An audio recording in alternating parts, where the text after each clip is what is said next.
Welcome back to Fox College Football, sponsored by Allstate. You're in good hands with Allstate. Mother Nature even got the memo about the gold out tonight here in Minneapolis as we check in on the status of Carolina's quarterback with Allison Williams. Yeah, Jason, so many questions will be answered tonight, but for UNC, the biggest mystery has been who will start at quarterback. The Tar Heels are electing to go with their graduate transfer, Max Johnson, citing his experience. He started 22 games in the SEC, his consistency, and his ability to take care of the football. Plus, they say he's a better runner than people realize. Head coach Mack Brown said, we just want him to settle in, not try to do too much, and play with confidence. But if the game calls for it or they feel like he needs a spell, they are comfortable with Connor Harrell in there at quarterback. But both of these offenses rely heavily on the run game. And for Minnesota, they are without their leading rusher from a season ago. Darius Taylor cannot play. He has a leg injury. So expect to see a lot of Oklahoma transfer Marcus Major in the backfield. Allison, thank you so much. Soak it in. College football's back.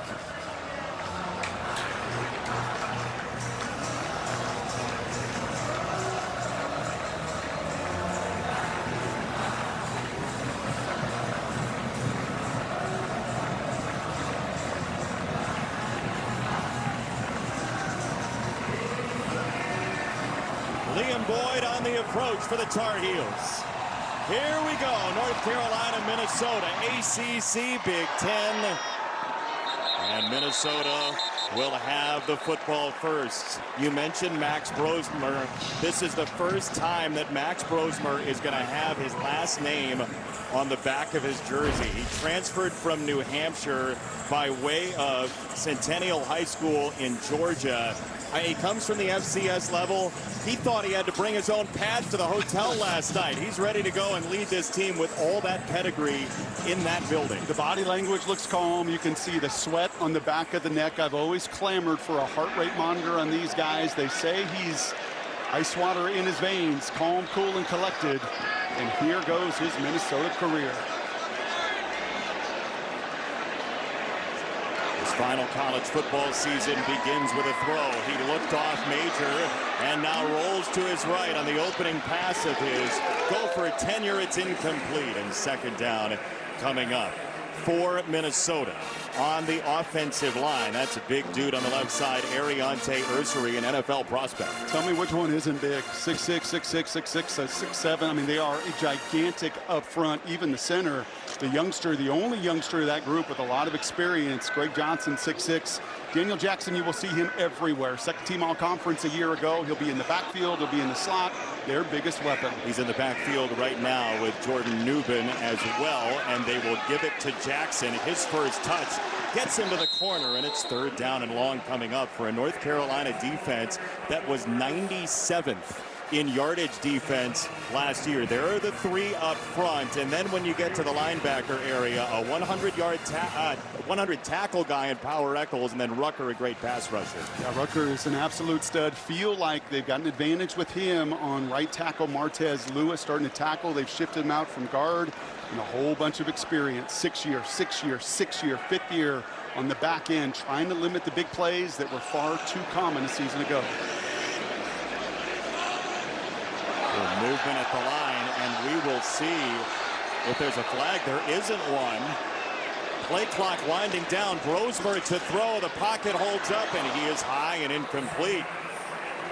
Jamison Gears, the intended target. Nobody on that offensive line moved, and so no penalty was thrown. Correct. The youngster, that's Greg Johnson, sliding over from guard to center. If he feels that, and in time he will, in that neutral zone, just snap it. And you're going to get a free 5. Instead, you don't. And right there, you could see Brosmer. His feet were moving a little bit. That's why that ball sailed on him. Had an open receiver to move the sticks. But a good 3 and out by Carolina. Elijah Huzzy back to return. That's a 44-second possession for the Golden Gophers. There is a marker down, and Crawford's punt to Huzzy as a line drive. It's returnable, and he's across the 40-yard line. We'll check the penalty. Our Big Ten referee is Cole Knippel.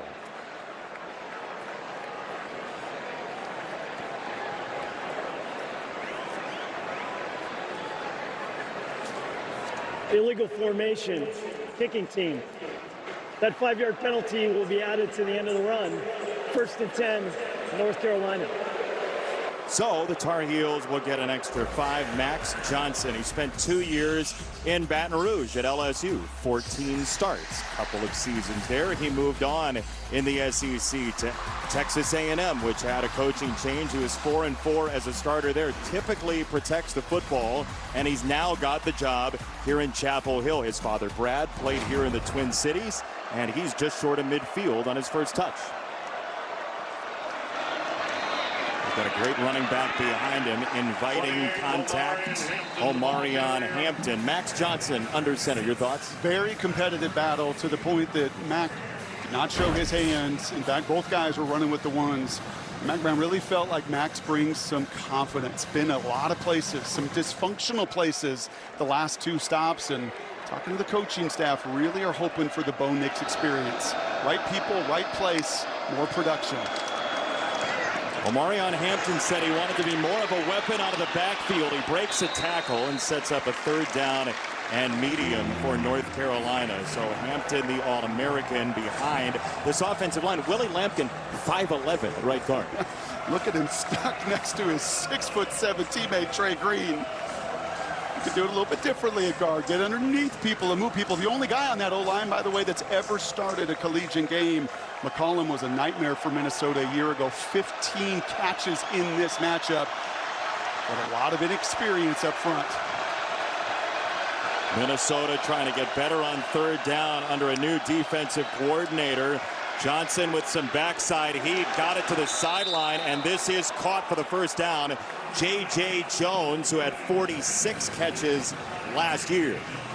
That's pretty, and look at Carolina quickly getting to the ball as every play is reviewed. That Jordan right there. It looks almost like a Jordan poster right there by J.J. Gave him the jump man, dragging the toe. And let's see, we have a whistle. PJ wants a timeout. Wants to make sure that replay booth had enough time. That's tremendous body control by the veteran receiver Jones. Leading receiver in yards and receptions a season ago for Drake May. Big 3rd down conversion. Mack Brown at age 73, already salty, already into the season. He was a basketball player in high school. Jones, 1st down, it looks like. Let's take a look at Stay in the Game, sponsored by Hampton by Hilton. Hilton for the stay. We talked about this in the open, playing complementary football, helping your defense out. Max teams have really looked a lot like their basketball team. They played in transition, that Carolina blue up and down the court, up and down the field. He knows to win games late, though. You can't wear down a defense and play more people. Complementary ball, and Minnesota wants to throw it to run it. PJ came out, threw it twice on that opening drive. Unfortunately, not the execution. Good job blowing the bubbles. Better in the passing game on that opening series. Play action to Omarion Hampton. Now it's Johnson rolling and throwing, and he'll just spray it out of bounds. John Joyner, their sack leader last year, provided the heat. I think they were trying to set up a screen. Whenever you see all those linemen like that go to that one side of the field, trying to roll away, throw a throwback screen, nothing there, and that's what happens with experience. 5 years of playing, you don't force it. If it's not there, especially on 1st down, live to play another day, throw it away.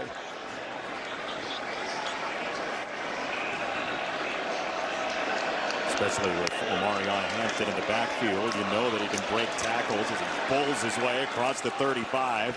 One of the best tackle breakers in all of college football last year. Sets up a 3rd and short, and here is the Minnesota defense, including Joyner, the pass rusher. I've been around a long time. A lot of beef up front. 6'5", 280 amongst that group as, again, Carolina hurries to that line. They will feed Hampton, and he goes down to set up a 4th down. Coleman Bryson bursts through, among others. We've seen this already here on a couple plays by new D coordinator Corey Heatherman, and that has been aggression. Secondary players at the line of scrimmage, moving pieces. And here you go, first big decision of the game as you see Corey getting after it. High juice, high energy, wants his guys to play aggressively. Got to get to the 28, 4th down, first of the season. Johnson, short set, sideline ball, and and that's incomplete. Jones couldn't toe tap this time. Minnesota gets a stop.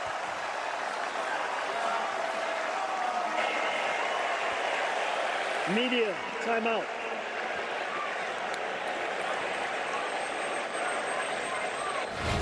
Golden Gophers, known for their defense the past bunch of years, get a stop to hand it back to PJ Fleck's offense. Fox College Football is sponsored by KFC. It's finger-licking good. North Carolina rolled up more than 500 yards of offense last year. Mac Brown and Sally were very happy with a 31-13 final score for North Carolina.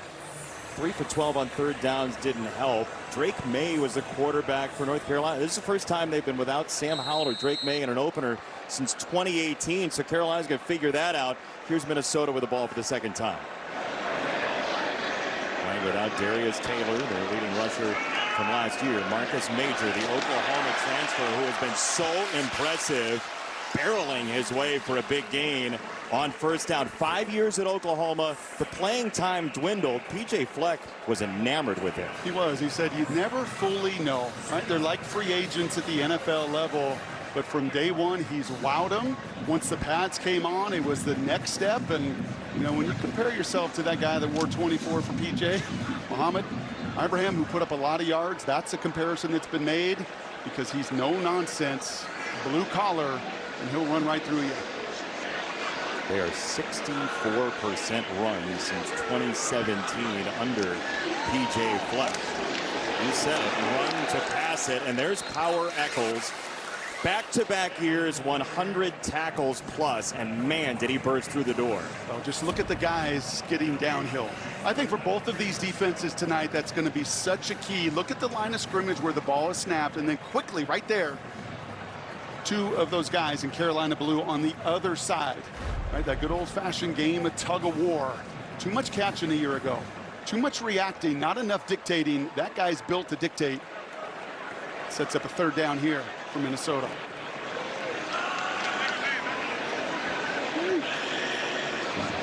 Jackson at the top of your screen, their leading receiver. He'll look out of the backfield and a big hit. Newbin gets decked by Elijah Huzzy. What a play. This is a little bit of the illusion of complexity that Mac Brown wants from his defense. A whole bunch of different pieces moving around, but in the end, it's cover two. It's a little bit of a four-man rush from different spots, but Huzzy knows, I have got that zone. I am the boundary corner. I'm the cloud corner. He has his eyes in the backfield, and that's textbook from the 6-year veteran cornerback. And now he goes back to return the punt from Crawford. Line drive. Just a clothesline that keeps on rolling all the way to St. Paul. Those Aussies, they're so crazy with that football. What was that? That was like a 2-iron stinger straight from Australia from the 30-year-olds. It was raining sideways earlier. It's raining football sideways now for Crawford. A 56-yard punt. When Max Johnson's father, Brad, played his 2 stints with the Vikings, they had a roof, so he didn't have to sit in the rain. He was twice a Minnesota Viking in the 90s and then 05 and 06. And there are the 2 brothers Johnson who play on this team. Max, his brother Jake, a tight end for North Carolina, and what a homecoming. A home, really, for this family a couple of times in the NFL life. So cool, and such a journey his son has been on, and I know he's hoping the third time's a charm. Omarion Hampton on this run, and just a couple of yards he stacked up.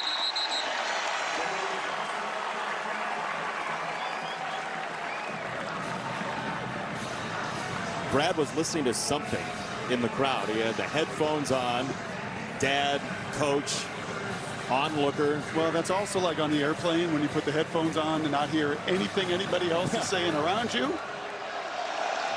Dialed in.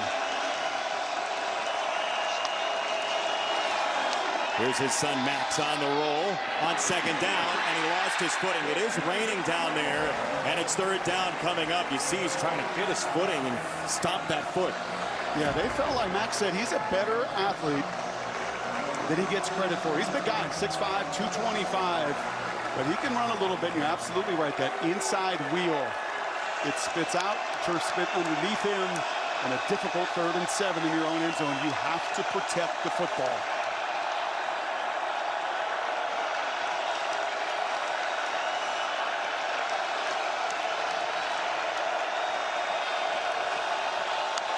Hampton had to get close for the play. It's loud back there.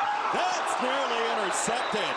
Zaquan Bryan had it right in his mitts. It's 4th down. Well, that's now all 3 3rd downs. You've seen the same concept, and that is attacking the boundary. Right, one-on-one out there, it's going to end up. First time was a beautiful catch, and you see his receiver, J.J. Jones, fall down. Nearly catastrophic, giving the ball away as J.J. ends up on his backside. And Bryan, yes, gets the knockaway, but could have had an enormous interception to flip the field. Last time Minnesota played an ACC team in the Twin Cities, they got 5 interceptions against Wake Forest in the late 60s, and they nearly blocked that punt. McGinnis does get it away, and Redding has to wave it off. It's not exactly a technical video with 54-yard and 56-yard punts. Gets the job done. Max Brosmer back out, Allison Williams. Yeah, and this Minnesota offense trying to get something going after the opening 3 and outs. And Brosmer told us, I'm not naive. I know the first few possessions are going to feel fast, but I believe in my ability to adapt, and I have complete confidence in the guys around me. And that was a word we heard a lot yesterday from coaches talking about Brosmer, the confidence he plays with, how he doesn't get rattled. And I'll tell you, just watching him a little bit here on the sidelines, he is so calm, very business-like demeanor. I'd add a couple things to that as well, Allison, and great report, and that's number 1, making adjustments. He said it, that's what he does best as he processes the game. And number 2, you're also trying to figure out these D coordinators. I think both offensive staffs are really playing right now a game of discovery of exactly what are they going to get from these 2 new DCs on both sides. It's a first down run for Major, and he is slung down by Power Echols. What a greeting in the hole. And what you're seeing once again, I think about 3 of the 4 runs is Carolina reestablishing that line of scrimmage for Jeff Collins. The Minister of Mayhem wants chaos. He wants psychos out there that are cutting it loose and not thinking. Too much thinking a season ago, too many big plays that followed it. There's some tremendous athletes, big-time recruits, 4 stars, 5 stars. Let them go play and cut it loose. He literally picks a psycho in every practice. Second down, Brosmer gets his running back in his lap, and down he goes. Jahvaree Ritzie took him down.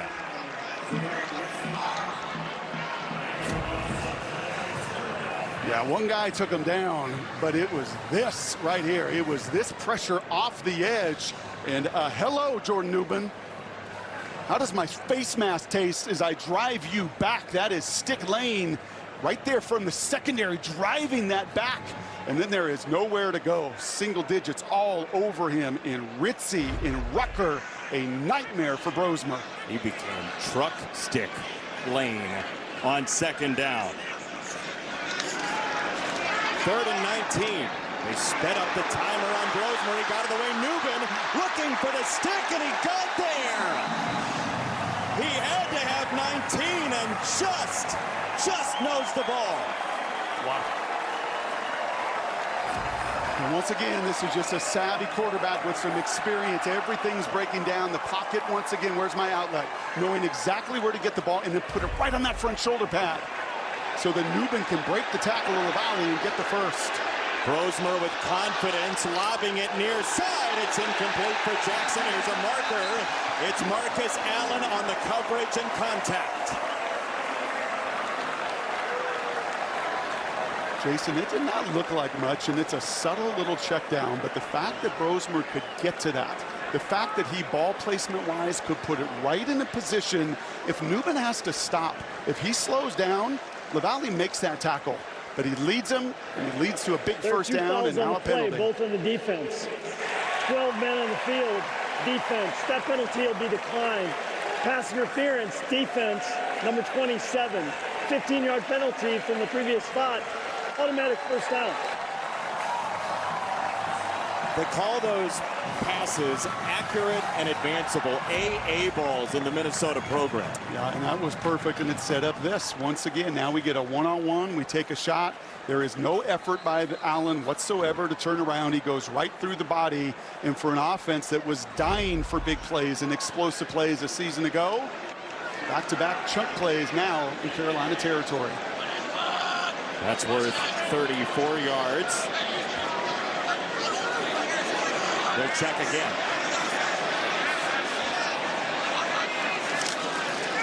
Toss it to Major.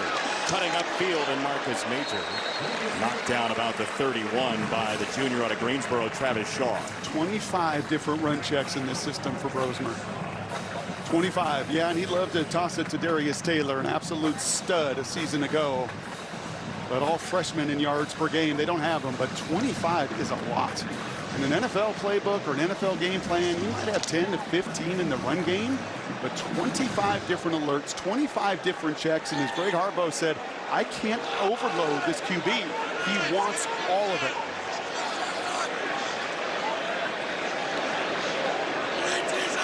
Second and 6 for Brosmer. Quick choice again, and he slings it right around the line to gain to Elijah Spencer, and now they're cooking a little bit, Brock.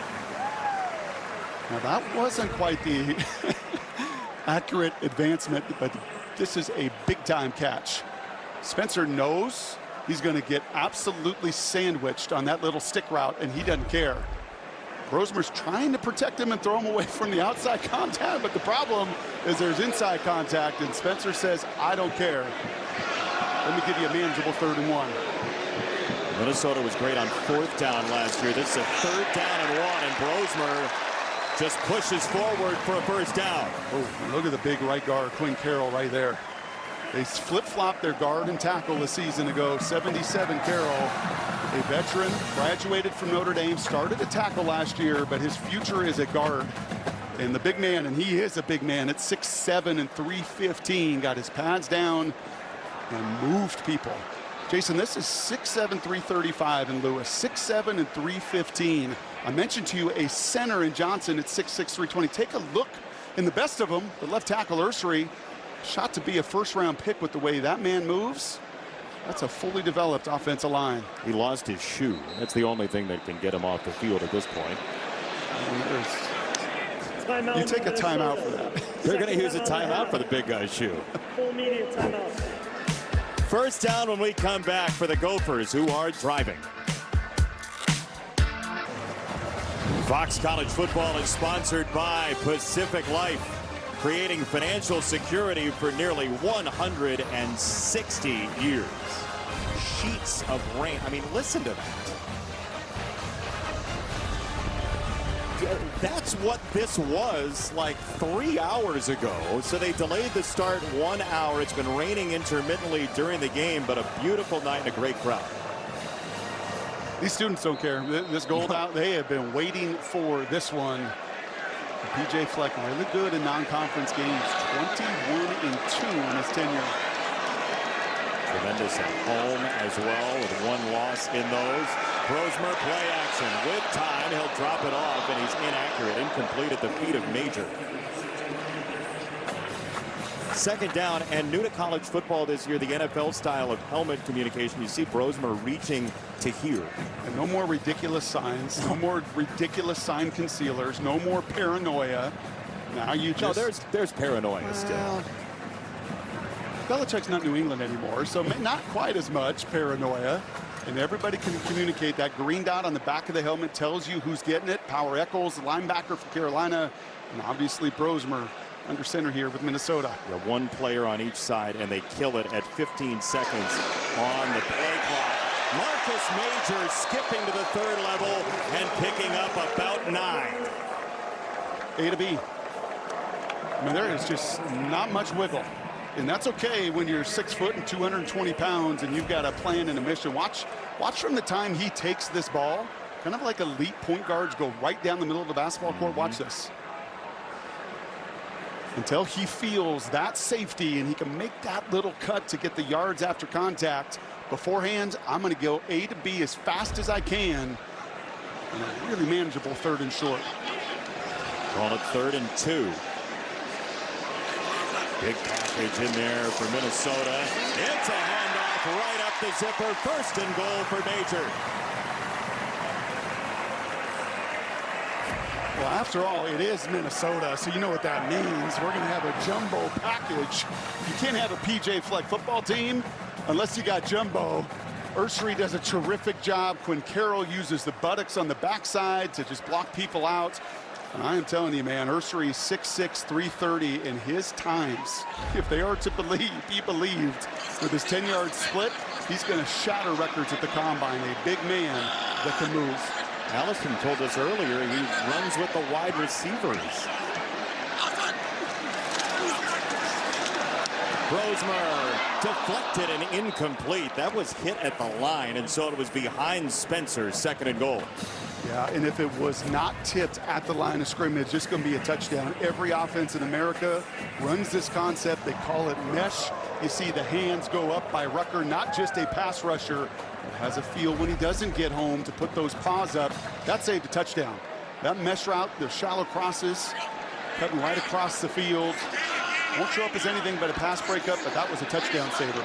Second team all ACC last year, Kamen Rucker. Newbin, counter action. Nothing there. Down he goes. He'll lose a yard. Caleb Cost from the secondary on the stop. Well, I think both OCs, as they talk to their staff over the course of this game, are going to say, what are we seeing? What kind of pictures are we looking at? In both sides, Minnesota and Carolina, putting those secondary guys near the line of scrimmage, putting the safeties in the nickel. That's Jeff Collins right there on a critical. I mean, this is a 4-point play right here.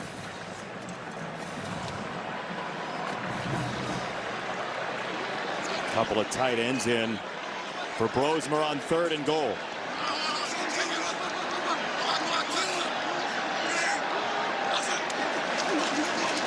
It's a handoff. Major strung out. Down he goes. Jakeen Harris on the pursuit. Fourth and goal.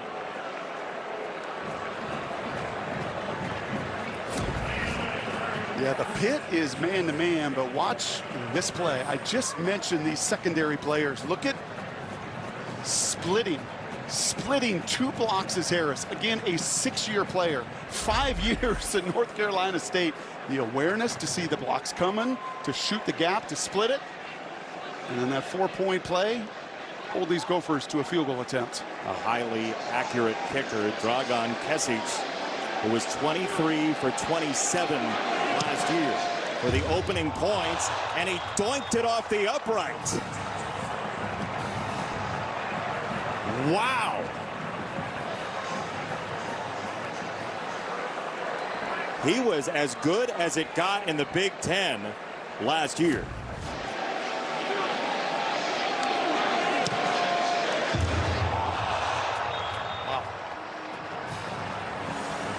That is one of those that 99.9, he wears 99% of that sideline believe there is no chance he could possibly miss that. Game winners, 50-plus yard winners. PJ Fleck is looking at going, that is as big a gimme as you can ever ask for one of the elite kickers. But you know what? As Matt Brown's writing down, no gimmies and openers, ever. Well, PJ Fleck said, look, there's peace in it because you're going to know by the end of the game, but there's anxiety in it because you don't know yet. Still scoreless. Play action. Hampton picks up the blitz for a moment. Johnson lost the ball. It's loose.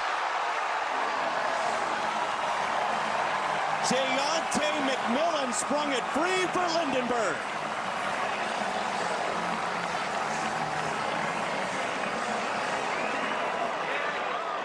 Let's see. There is a marker down.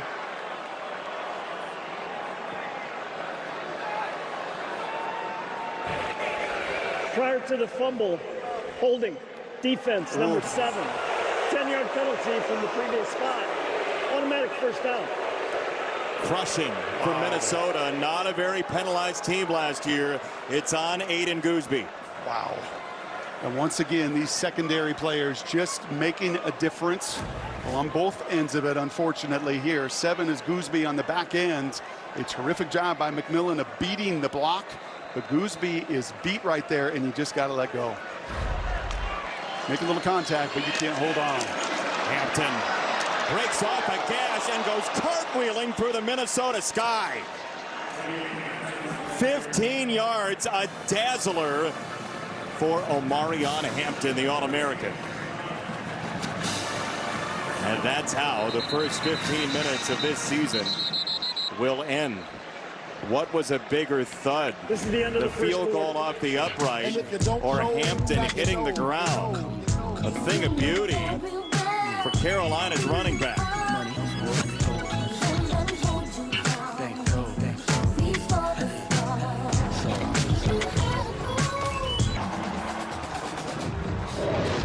Coach Fleck, your first time seeing Max Brosmer in game action. How do you think he's settled in? Well, he just got to be able to stay poised and calm in the pocket, and he'll settle down as the game goes on. We got to be able to help him out in the protection and the run game as well. CJ, thanks. Yeah, you. Some good and bad. Right, a big 3rd and 17 on a little check down, but then you come back and you throw in at the feed and you miss a little high. He will adjust. That's what he says to everybody. He will adjust, and he'll adjust to the speed of this game. After a long run from Omarion Hampton, here's another one. Breaking tackles. It's a first down again. He led the nation in yards after contact last year. He's doing it again. Yeah, Cody Lindbergh had a great conversation with us. You're going to see the linebacker here. When you come from the side, you've got to wrap and you got to roll. It's great to say. It's really hard to execute. So there's the wrap, but there is no roll on top of it, and he runs right through it over 1,000 yards after contact. As you said, the best in college football a season ago, and he shows you why.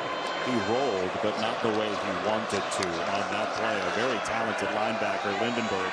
Johnson to throw, snapping it off near side. That's incomplete after some jockeying. It's Ethan Robinson, the transfer from Bucknell in the coverage. This is the 3rd time where they've gotten J.J. Jones into a situation where it is, well, a couple of them were zone droppers. The last 2 have been just this. It is one-on-one. It is you, good on good. Ethan Robinson, a transfer from Bucknell, gets his hands on him. My hands are on you. Maybe a little reach. Look, I love that shot. Both are grabbing jerseys. Yep. Don't call it. Let him play.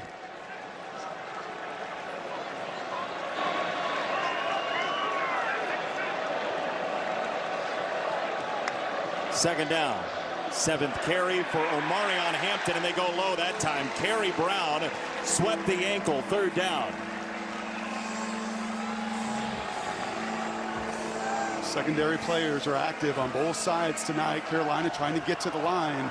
This could be a double cadence situation to keep the blitz slowed down. That's exactly what it is. So you get to the line, you don't let them sub, and then you try to get that double cadence to declare where is this coming from. McMillan came sprinting to the line on the near side. 3rd down and 9. Johnson climbing the pocket, rolling left. Johnson sniffs the first down. He's got it and then some. What did Mack Brown say? He's a better runner than you think. Sneaky. 6'5", 225. He was never a dual threat quarterback coming out of high school. He's the son of Brad Johnson, who was not known for his running. But you've got to be able to do this, to step and to slide. That's QB drills 101. I guarantee you, Clyde Christensen, who is working with the QBs now, that is a drill you practice. You dip your shoulder underneath that rush. You step up, not out, not back, step up into the pocket, find the escape valve, and go run. A great look at Clyde Christensen. Tom Brady, Peyton Manning, Super Bowls in Indy, in Tampa, and now back home. His alma mater is an advisor coaching these quarterbacks. 2nd and 8. Pressure from the near side from Wally. Johnson got around that. Then he spins it back in play. And there is a marker down. That was probably a pretty high-risk choice. Kind of looked like the punt we saw in the first quarter. Personal Unorthodox. foul. Hands to the face. Defense, number 91. Half the distance to the goal. Automatic first down. It's on the Minnesota native, Devin Eastern.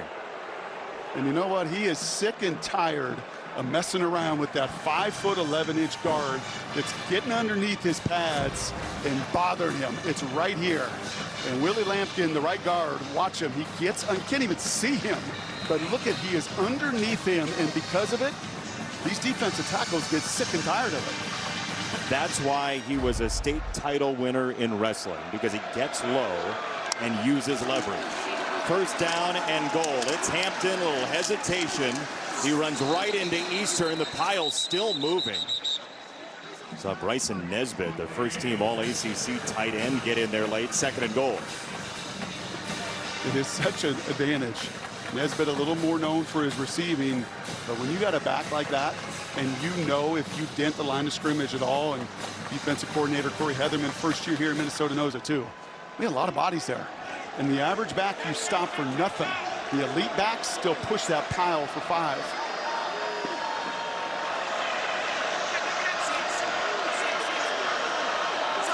Nesbitt in motion. Short toss. Hampton goes high and gets a couple of yards. It'll be third down and goal. Lindenberg went underneath to cleave him down. There's still 4 Gophers. 1 on 4, and he still somehow, some way picks up 6 feet. Can't settle for field goals on the road. You go on the road into an environment like this, you've got to find a way to punch it in. 7th pass of the night. Johnson sees the pressure and dives for the end zone. Let's see. It's very close. Touchdown! We'll see if it stands. For now, the first Carolina touchdown for Max Johnson.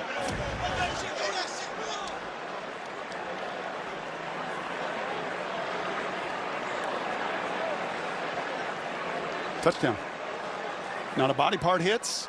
Once the tip of that football breaks the plane, that front of that white goal line, without, I mean, this is strength. This is body control. Typically, big lumbering guys fall down. He doesn't. He's got the strength to extend. And Brad Johnson up in the stands says, "That's my boy. That's my boy. I didn't run for many touchdowns. I threw for mine, but he can run it better than me." Yeah, the hand doesn't matter. Just so people watching know, his hand went down and he got into the end zone. It wasn't the elbow or the arm, just the hand for Max Johnson. That's the only way I know. Don't stop till everything Instincts to find the end zone. The transfer for Carolina gets in. Don't back down. Welcome back to Fox College Football, sponsored by Allstate. You're in good hands with Allstate. 7-0 North Carolina on a touchdown run for the quarterback, Max Johnson. There's a good look once again at Clyde Christensen sitting there with him on the sidelines, and a even better look at Brad Johnson, who I know, like many that played in the 80s and 90s, 2000s, so much of college football is unrecognizable. He's gone from LSU gear to A&M gear, now to Carolina gear.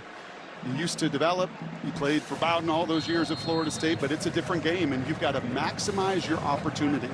In a transactional sport, your opportunity is now. 2 big-time runs from his son on that drive. It's Max's 6th rushing touchdown in college. Brad had 10 in his entire college and NFL career, but he did run for 10 yards in the Super Bowl on 1 carry. This week, Big Noon Saturday kicks off a huge season opener between 8th-ranked Penn State and West Virginia, with the Big Noon kickoff crew coming to you live from raucous Morgantown. Don't miss the most watched game window in college football beginning Saturday on Fox. You've been to Morgantown? I have. An opener in Morgantown? I have not. It's going to be insane. They've been waiting how long to play college football? They started tailgating August 1st. That might be a little conservative. Neil Brown had them playing very well last year. That could be an interesting game early on in the college football playoff discussions, as Max Brosmer has the ball again, and he will hand it off to Major for just a handful of yards, his 8th carry. We heard from P.J. Fleck with Allison. We got to help Max Brosmer. Yes, he's a 6-year veteran. Yes, he's played a ton of ball. But we've got to get the run game going. We've got to get the play-action game going. I think any quarterback, no matter how much time you've played, You want gimmies. You want to get in rhythm. There has not been much in rhythm in this passing game. There's been some checkdowns, but you'd certainly like to see some of the rhythm we watched at practice yesterday where that ball did not hit the ground. We saw the confidence start to grow on the drive that nearly ended in the field goal. They couldn't pay it off with points, though. On 2nd and 7, Carolina brings 4 and gets there, and Brosmer goes down. Amari Campbell got in there.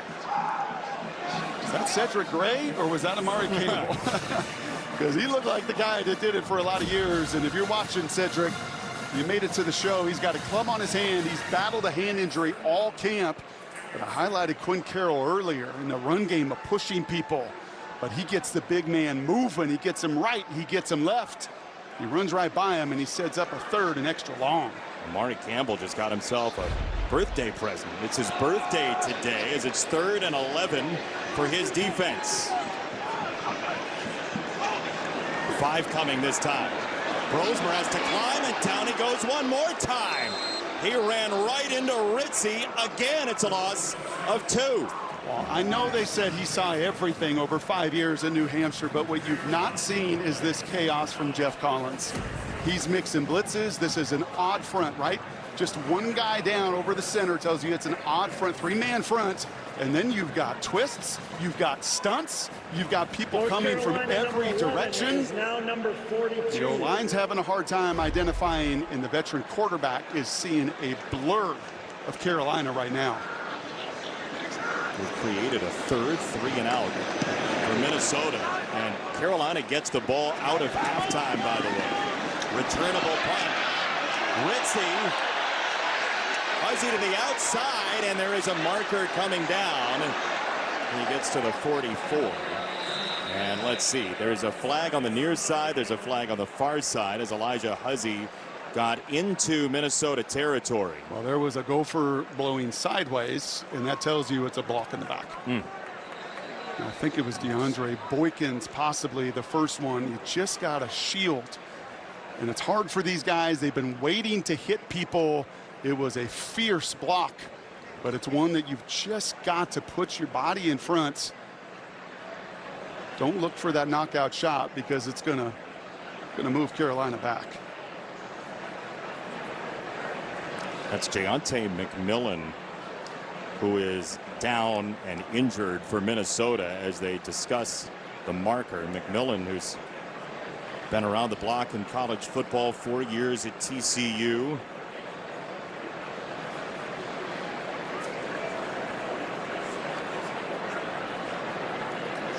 They're talking to Mack Brown about the markers. He doesn't like whatever was just told to him. He'll see the tape, and he'll see exactly what you're going to see in just a second. And the way those guys fall is a pretty good indicator for these officials as well. And they fall forward on that block. Pretty simple call. Now, the other conversations about the penalty further down the field. And this is first game, right? I got to go hit somebody. I get a chance in the team's phase of things to show what I can do and be physical. The most physical camp Max had in Carolina. The most tackling, the most scrimmaging. There are 2 fouls on the play, 1 on each team. Illegal formation, kicking team. Personal foul, illegal blindside block, receiving team. North Carolina has chosen to offset those fouls, and we will re-kick. Because they are different yardage, different types of fouls, Carolina warning on has North the Carolina. choice. Their first warning in the game. So an illegal formation by Minnesota, you're going to see the block come right here. And once again, just watch how that defender falls. Anytime they fall forward like that, it is a clear North indicator, Carolina, right? In order to fall is now forward, number I've gotten 42. hit right in the back. Mike Pereira for the first time in 2024. Am I Welcome right? back, Mike Pereira. Boy, it's good to be back, but I'd hate to figure this penalty out. This is one with a foul by each team. Actually, North Carolina got the option. They could keep the ball, but they would then be penalized from the 38-yard line for their blindside block. So Mack chose the other option, which was to offset them and then force a rekick. Oh, Thank you you. look good. You look good for 2024, Mike Pete. Thank you. Just came from a wedding to the command center. Huzzy back to receive again. And Elijah Huzzy will watch this go out of bounds. Good choice by Carolina. Choice by the 73-year-old guy. He's seen a little bit of football, hasn't he? Jabari Ritzy thrilled with a couple of sacks for Carolina on the drive. Fox College Football is sponsored by T-Mobile, America's largest 5G network, and by Jersey Mike Subs. Be a sub above. PJ Fleck, the Minnesota head coach, refers to Mack Brown as a sneaky mentor. When Mack Brown finished his first season and his first stint at Carolina, PJ Fleck was 8. But then PJ, when he was trying to get into coaching, sent a note to everybody he could send it to through his coach at Northern Illinois when he was a wide receiver, Joe Novak. And there is the response to Joe Novak from Mack Brown. They have been friends since, and they are now on the sidelines against one another. And Mack said, look, it's no fun coaching against friends, but you got to do it. I would argue there's no other coach in all of college football that others seek wisdom from more than Mack Brown. And he gives it. He got that servant heart to just share all of his 50 years nearly of coaching with others.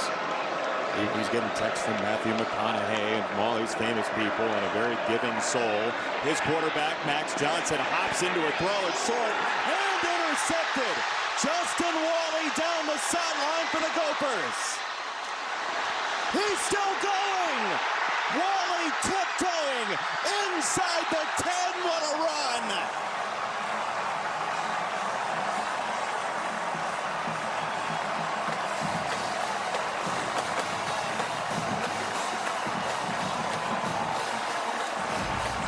You know, Jason, I was just about to say to you, you've got to find a way to get Nesbitt the ball.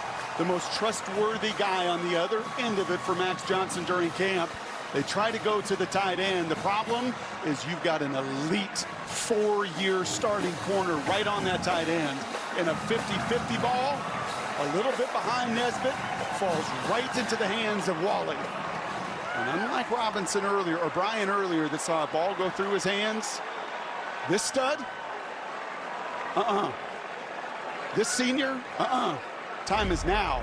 And what a play to flip the momentum and emotion in this building. His 6th interception the last 4 years. It comes off of Max Johnson, and now Minnesota tries to punch it in. Play action. Rosemer throws it. Driver is stopped. The tight end position has been so important to them in situations like this in the recent past. And they don't have that mismatch maker. So you try to create it with play action and horizontal. And a terrific job by Huzzy coming all the way across the field to tackle Donald Driver's boy, the Penn State transfer, Christian Driver there. Usually that sneak concept, that corner gets caught up across the field. Excellent play.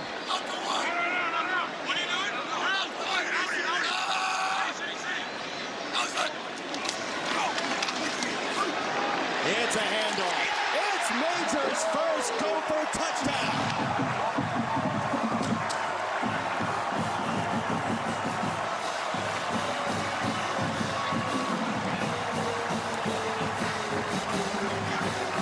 Well, Jason, this is pretty good for the big fellas up front. There is a load of experience over here.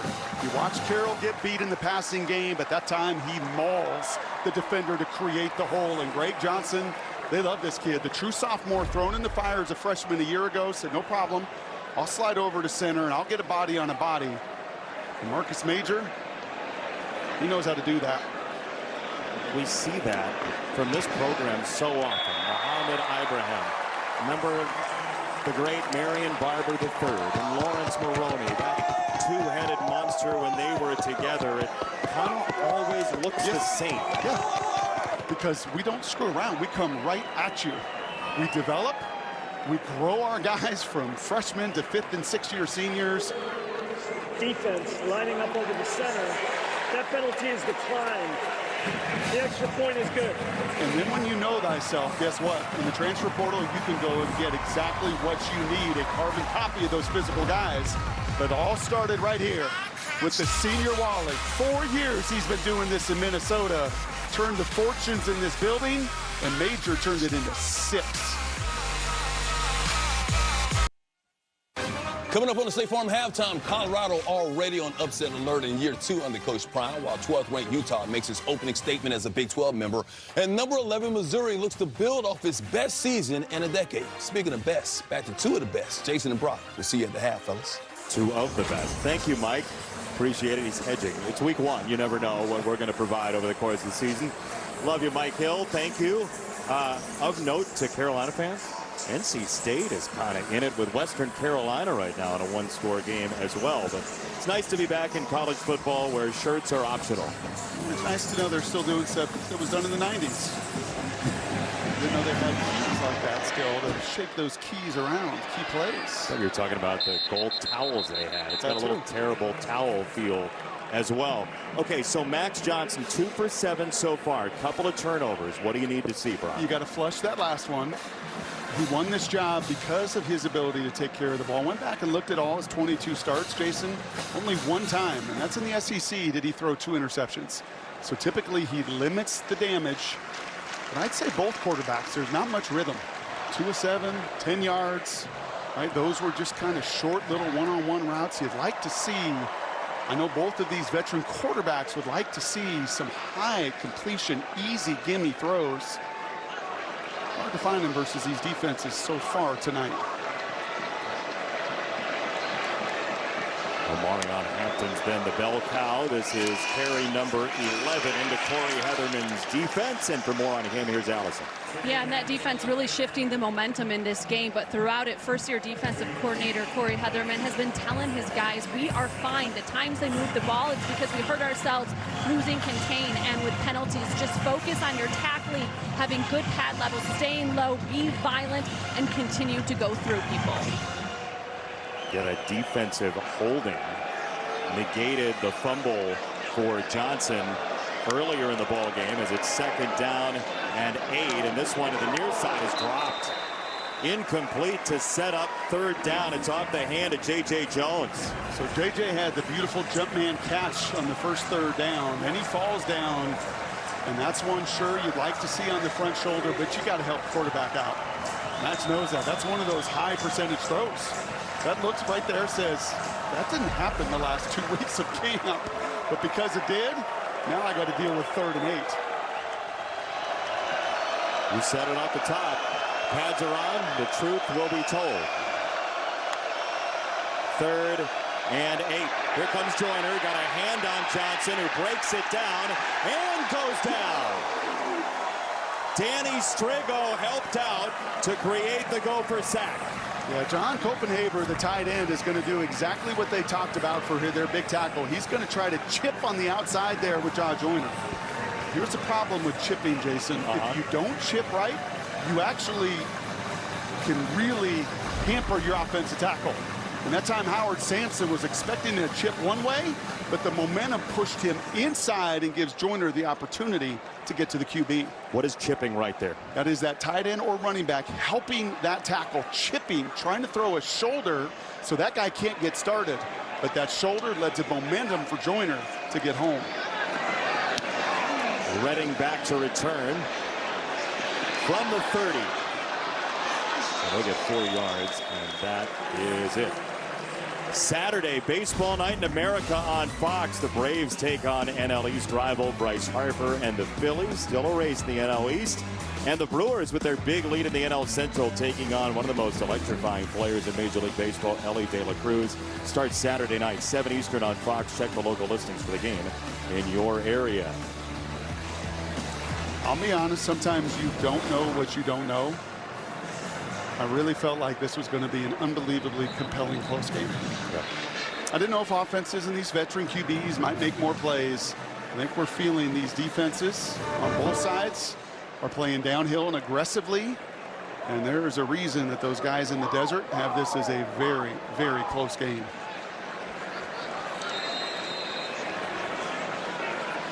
a blowout last year.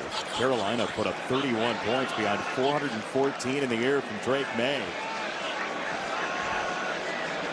Minnesota leaves the dock from the 35. A long ride there, and finally a handoff to Major for a gain of 3. So Minnesota averaged under 21 points a game last year for the first time in 12 seasons. And when they were rolling in 2019, they got to that Outback Bowl. They were very efficient offensively. They threw it to run it. They were an RPO team. That was Tanner Morgan that was spraying it everywhere.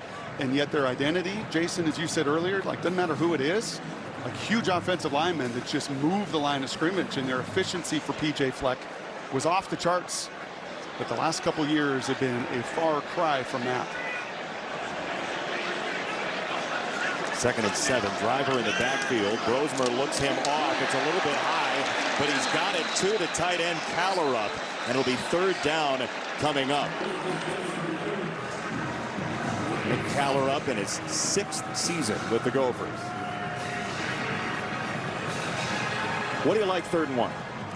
I like pushing that pile, and there you see Greg Harbaugh right in the middle of it, and he was brutally honest. Like, those numbers you just put up, I heard it. At the gas station, I heard it. At the grocery store, I heard it. I know that if you don't produce, I know what this business is about.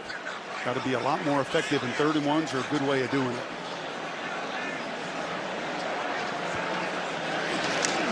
Low snap. Major does make the 1st down out of it.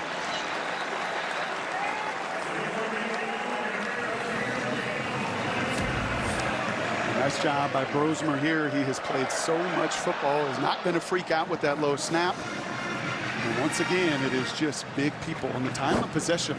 And that's the one thing here that's jumping out a little bit. Minnesota is grinding. That is their game. We're going to grind, and we're going to grind.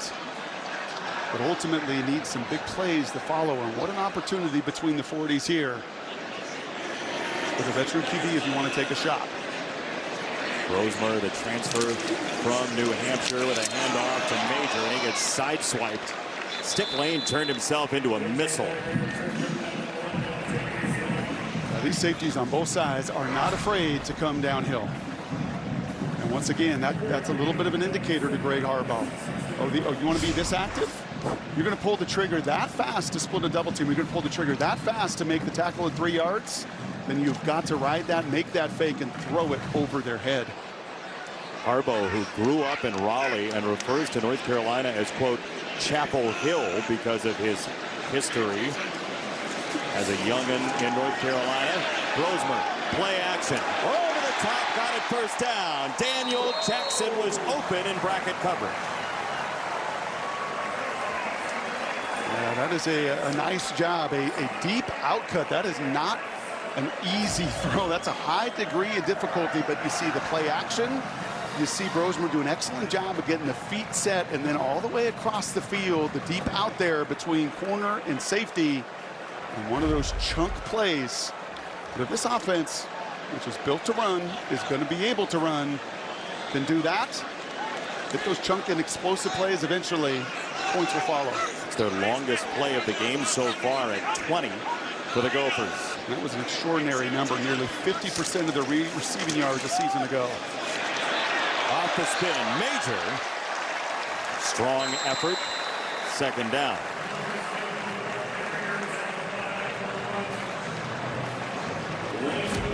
Darius Taylor saying, yeah, he should be my totes. But he's battled a little bit of injury in camp, a broken tackle, a little bit of a spin cycle there. A lot of talk, right? A lot of talk. Yeah. And PJ said, this guy's special now. Quick note, you're not watching an NFL game. There is a 2-minute timeout in each half in college football. Do you feel enriched? Love it. Something new happened. Not a warning. Oh, it's not a warning. It's a stop. It's calmer. We're tied at 7. Fox College Football is sponsored by Allstate. You're in good hands. A majestic scene pregame. The parachuters from way above landing in inclement but safe weather. How do they do that? I don't know. Well, we know how they do that. Simba Cam was happening. And Brock said during the break, I want to do that with Benetti at some point. At some point this year. Yeah, well, Benetti said no. Second down for the Gophers. And Marcus Major in the backfield. Driver in motion. They'll hand it to Major. Straight ahead. Got a hand on him. There's a marker down. He's inside the 5 and high stepping out of bounds. We'll see if it stands. Fireworks went off in the end zone. We'll see how applicable they were after the penalty. Offside. Defense, number 4.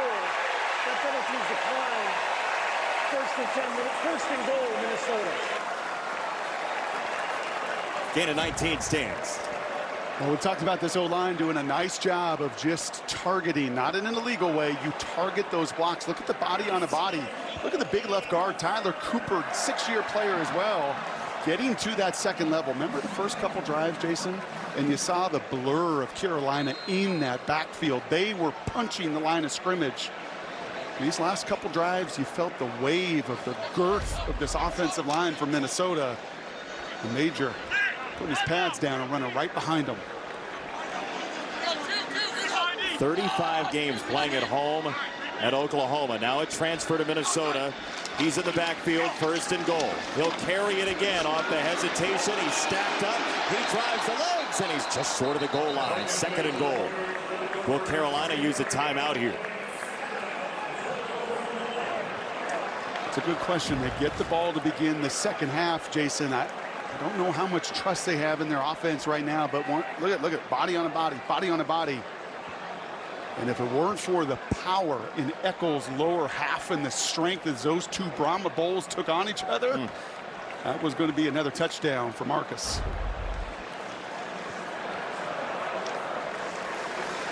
That was Major power. Second and goal. Straight ahead. Brosmer dips the shoulder. They'll unpack it. Where is he is the question. In the end zone.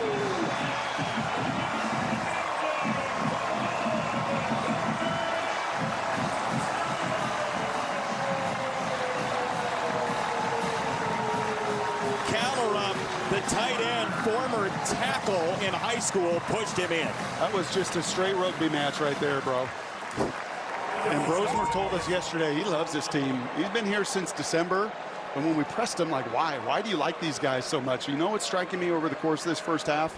Because when you've got a team that is built by offensive linemen, you tend to love your teammates in football team. Yeah. It's right? Yeah, big guys. Right? Callerup right there. He's 270-pound tight end. There's just like no nonsense. Like, these guys sacrifice. Linemen sacrifice. This is a sacrificial program, and Brosmer's loving being a part of it. He doesn't like that as much, so he said the one thing he was excited about was to see his teammates' expressions when they were in the end zone. He scored that touchdown, but he was the leader for a trip for team bonding, Allison. He knew he had to do everything he could to build chemistry with this team quickly and maximize his 1 year here in Minnesota. So in May, he took a dozen of the Gophers down to his home in Georgia for a mock retreat. And yes, there were workouts and routes run and all that football stuff, but these were the best times, the most memorable times out on the lake, Max's favorite spot, playing cards, a guitar, a trip to the Braves game where he gave his teammates custom jerseys with their names on it. And he told us it just gave us a chance to learn about each other, show them where I'm from, and build that chemistry and connection you can't always see, but is definitely tangible. Yeah, Allison, that's the maturity of a guy that's been around the block. That wasn't really recruited out of high school, had to do it for 5 years at the FCS level. And I call it connective tissue.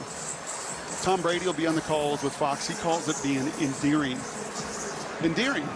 You want your teammates to be around you. I love the way that Tom frames that. And this guy's got his teammates, not just because of a lead today. Ooh, wow. Almost He's making up for that in this field goal. So he's got his teammates fully behind his back. Which leads us to our Pacific Life game summary, sponsored by Pacific Life, creating financial for nearly 160 years. This is one of the 10,000 lakes. Splash. Here's how it's happened so far. Major, big debut as a Gopher, 73 yards and a touchdown, 22 runs. No surprise. Nope. And remember, Newbin a year ago filling in for Taylor pounded it 40 times at Michigan State. So Major's on his way, carrying it over 30. No problem for Max Johnson this passing game for Carolina. It is out of rhythm, and it is out of whack. How do you call it with 3 timeouts in the ball back? We'll see. Johnson over the middle. Got an easy one for a first down. It's J.J. Jones. You have all the time in the world. And with those 3 timeouts in your back pocket, clock stops every first down. So you play fast, but not in a hurry. Johnson, another throw. That's to the sideline. It's caught once again. That's Nate McCollum, who had the big day last year, and there is a marker down. And the crowd reacts in a very favorable way. Pass interference, offense number 7. 15-yard repeat first down. Little side swipe from Hamilton, the freshman. Yeah, that's Hamilton going down the field and blocking right here with the ball thrown down the field. That's just a no-no before it's caught. He must be anticipating that ball is going to be cut. You can't do that. That is just a young player, a redshirt freshman, a lot of young pups, uber talented guys now. 4 stars, big-time recruits, huge production out of high school. And again, that's an effort. I'm trying to do the right thing. I'm trying to block. That is, look how enormous that swing of real estate is. How can you even make the argument to use those 3 timeouts? We'll see what this play does. Remember, North Carolina gets it out of halftime. Pocket breaks down. Johnson goes down. Anthony Smith. Now they might just let it roll. I think you do, and this is one of the areas that Minnesota felt good about. That's Howard Sampson. And if he looks big, Timeout, North Carolina. he is big. That's He's their first 6'8", charge 350 pounds. 30-second timeout. But those feet are not the most nimble. They tried to chip and give him some help earlier on an open edge. It is advantage Joyner, advantage Smith, advantage edge rushers for these Gophers. You better be careful if you're Carolina with that timeout. If this next play is an incompletion, Minnesota can get the ball back. I would agree with that. So you better find a completion. Or run it. But or what I would ask it, or find a way to get Hampton the ball, because he has been damaging with the ball in his hands. Omarion Hampton, 11 carries, 55 yards. He has not scored yet. He's a returning All-American who had over 1,500 yards last year. 1,500, 15 touchdowns. It was him and Ollie Gordon down in Stillwater that did that at this level. 22-yard difference in that offensive pass interference, and you can just see how it took the starch out of this drive. They've got to get to the 48, just short of midfield. Johnson will scoop it for Hampton and let him run for a while. Lindenberg spikes him down. Cody Lindenberg, who has a Joker tattoo on his arm, just created some havoc. That's a nice job of not having a horse collar tackle as well, because it would have been really easy for guys. You see how he attacked the shoulder? He knew exactly where to approach that tackle. If he approached it with the nameplate, may have had a penalty and kept this drive alive. He's a local product from Anoka nearby. Grew up in Ramsey, went to high school in Anoka, and he's got the state fired up. This defense has allowed 28 pass yards.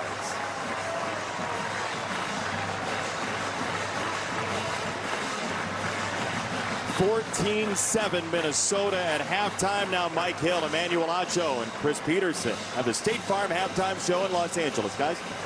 Yeah, welcome to Los Angeles and to the State Farm halftime show, taking you from there down to here.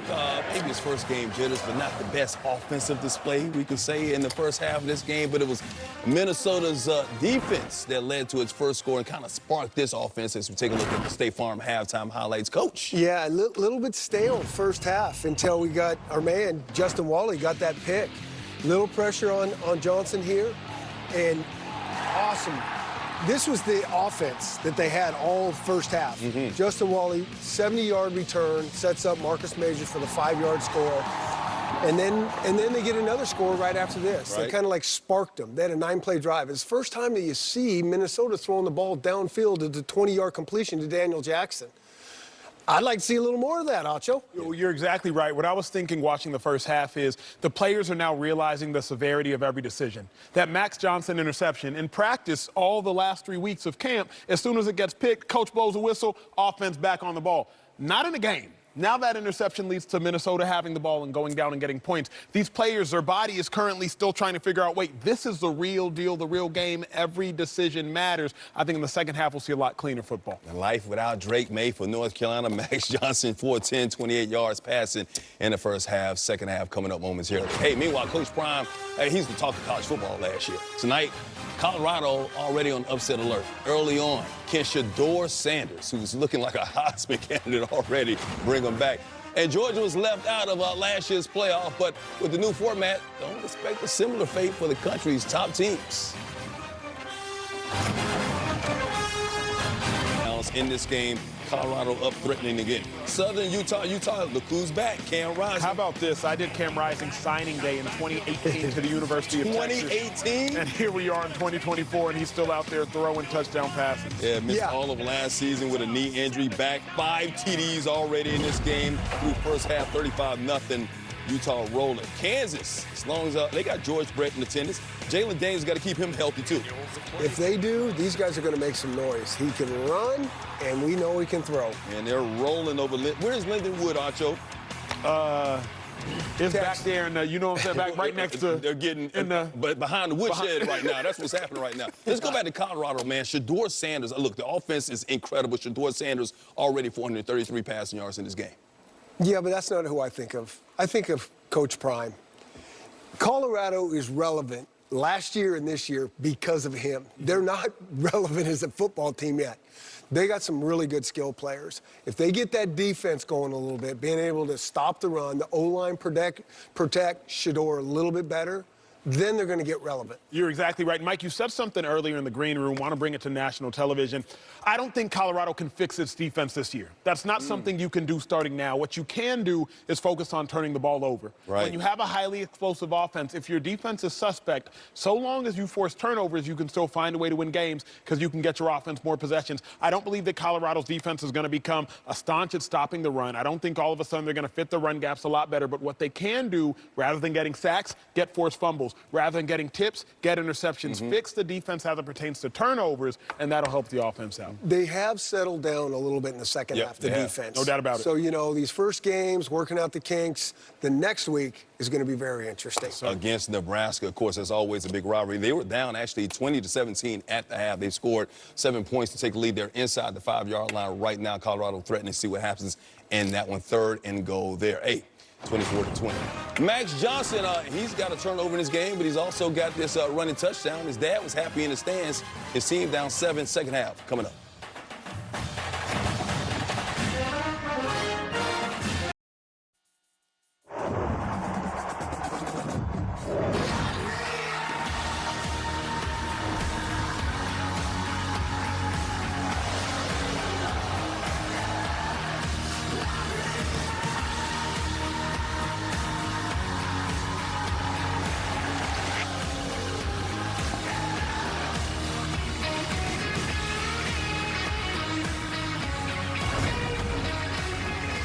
Time now for our first half check-in, sponsored by Allstate. You're in good hands with Allstate. Well, the answer, my friend, wasn't blowing in the wind necessarily, but it was not picturesque in the rain so far in half number 1 here in Minneapolis. 14-7, not a ton of offense. And time now, Brock Huard, for Next Level Moments, sponsored by AT&T Business. Reliability for your business is our business. Well, they love to call Jeff Collins, the defensive coordinator, the minister of mayhem, and that's exactly what Max Brosmer was feeling in that first quarter.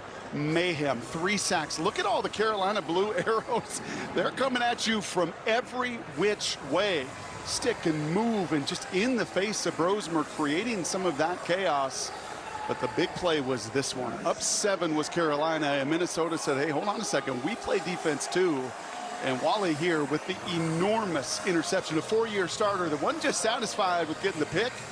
That flipped the field. And just, Jason, what it really allowed them to do was like a heavyweight getting the guy in the corner and just pounding on you. right? That was a middleweight that was dodging and sticking and punching and making all the plays. But that flipped it and allowed just the heavyweight to start to lean into you. Touchdown, touchdown. Marcus Major pounding the football. And just stylistically, the second quarter, all Minnesota. So if you're North Carolina, second half, you get the ball first. What can you do? What should you do? I think you got to continue to feed Hampton. He has been your best player. I told you yesterday and told the crew that the best player in this building tonight is Omarion Hampton. And you've got to find ways. They ran a little scoop shovel screen there on that final drive. But I wouldn't mind a crack screen. I wouldn't mind a gap screen. I wouldn't mind, obviously, running the football as well. But your best player's got to be a factor in the second half. McCollum on the return, and he's not going to get very far at all. It's a swarm of gold, including Kingsbury. Downstairs, Allison. We have to wake up on offense. That was Mack Brown's message to me at the half. He said, we have a lot of inexperienced guys out there, and they're playing up tight. All of them. So that's a concern. He knows his tackles are getting beat, and he's going to continue to try and help them and chip, but a lot of it is also on the quarterback.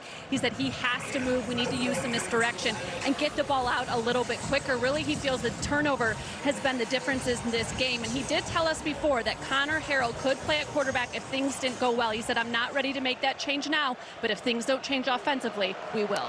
We shall see. That's a high snap to start him off, and it is Hampton.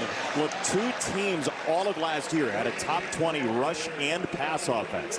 LSU and North Carolina, they're not used to this. No, this is not stylistically what they like to do. They've been tempo, they've been spread, they've been RPO.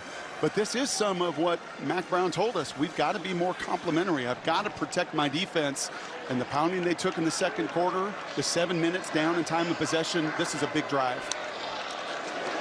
Omarion Hampton's second straight touch, and Minnesota collapses on him. Down he goes, Danny Strigo once again. Well, just a nifty little stunt at the point of attack. Watch this. Watch the two Gophers go in different directions, and some of that inexperience. A true freshman left guard. Howard Sampson, the big tackle, making his first start. You know what you do against inexperience? Move people. Change the picture pre and post snap. Minnesota savvy and veteran to do so. The former wrestling state champ in this state, Strigo with a tackle, third down.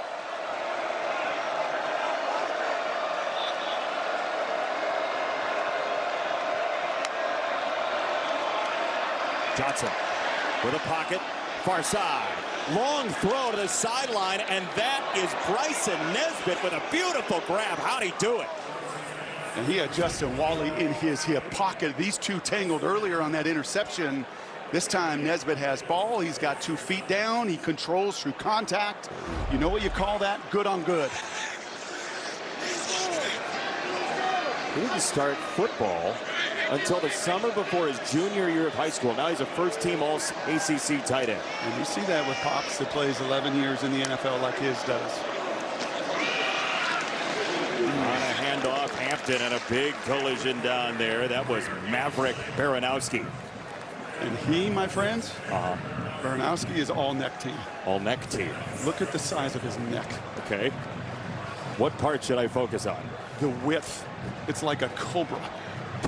And they strike. You can see it in these bio pictures, man. Linebackers whose necks like go outside of their helmet. That's a cobra ready to pounce. Second down. That's a run for Hampton, and he thrusts forward for about 3rd and 1.5. And that's why I answered. You are in football mode. This has been a very physical game so far. Here we go, right to the line of scrimmage again, limiting the substitution and the amount of pressure you may see. A lot of conversation. Minnesota hopping into the defense. Hampton broke a tackle somehow. Lindenberg met him, and Hampton just rammed him.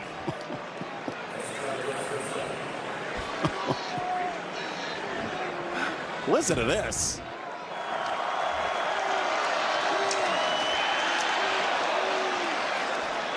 Well, Jason, I don't know if that was head on. I don't know if that was a side tackle. Lindenberg said head on, bite the ball.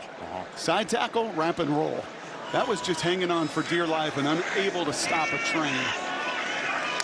Hampton out. Darwin Barlow in. The transfer from USC has his first catch, and he's near midfield. You know how hard that is to do, by the way. Tackle Omarion Hampton. Well, that and break that tackle on both sides of it.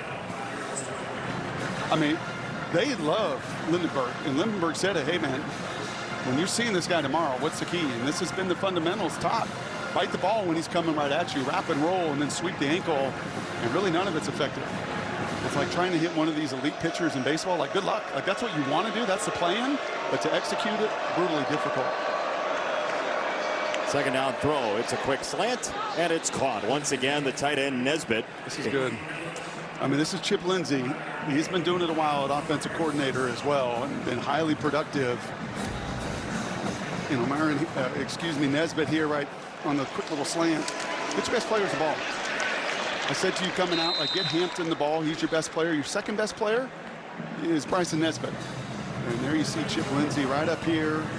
The veteran staff, Clyde Christensen, I talked about being a real great sounding board as an analyst and QB coach, but Chip's done it a long time in a lot of places. And he's made a good living doing it because he typically maximizes the strengths of his best players. He's got Hampton back in after a couple of touches from Barlow. Johnson wants to dump it off. It's a screen. It's the tight end. It's his brother, Jake Johnson. And it sets up about a yard to get. But how about this brother to brother, Max to Jake Johnson? How cool is that? You do it in the backyard growing up. And once again, you get to a hurried situation here on 3rd and 1, picking up the tempo. Omarion Hampton straight ahead. That is a gimme in golf. And Mac Brown says about this kid, Omarion Hampton, he's like the most even-keeled person you could possibly imagine, which flies in the face of him flying in the face of defenders. All he does is work. And look at the pellets up and down his arm. That shot on a hot, sticky night in Minnesota. Yeah, he's going to take Huntington Bank Stadium home with him. It's a toss to McCollum on the end around, and he'll get 9.5. This is a textbook drive on adjustments. You heard Mac Brown tell Allison, we're just stuck. We're not moving the ball. We're not efficient. And look at the different ways, the different touches, the different right at you, horizontal movements, creativity. Flip it out wide. That's a quick hit to Hamilton. He broke one tackle to the 15. Right? I mean, look at the spray chart on this drive. This is how you put a defense that was dictating to you back on their heels as we got to go for down. They had 2 guys with a catch in the whole first half. There are now 6 Tar Heels with a reception. And look at those Gophers sucking wind. There is a lot of huffing and puffing because Carolina's finally got that engine started. Lucas Finnessy is the one down, the Wisconsin native.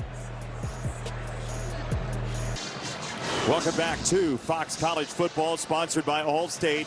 You're in good hands with Allstate. Max Johnson has spearheaded a 13-play drive for North Carolina. Exactly what the doctor ordered, a veteran staff, a veteran head coach. They were not going to sit and be a target. Longest drive of the first half, 9 plays, 13 on this one, as you said. Johnson a keeper, and he has stood up, just stonewalled and driven back for a loss on the play. Danny Strigo one more time. Pretty good discipline by the veteran Strigo, and his buddy Devin Williams was right behind him. That's really hard to do when they have fed you the beast right up the middle of it. You just want to cheat, you want to cheat, but that is textbook sound gap assignment defense.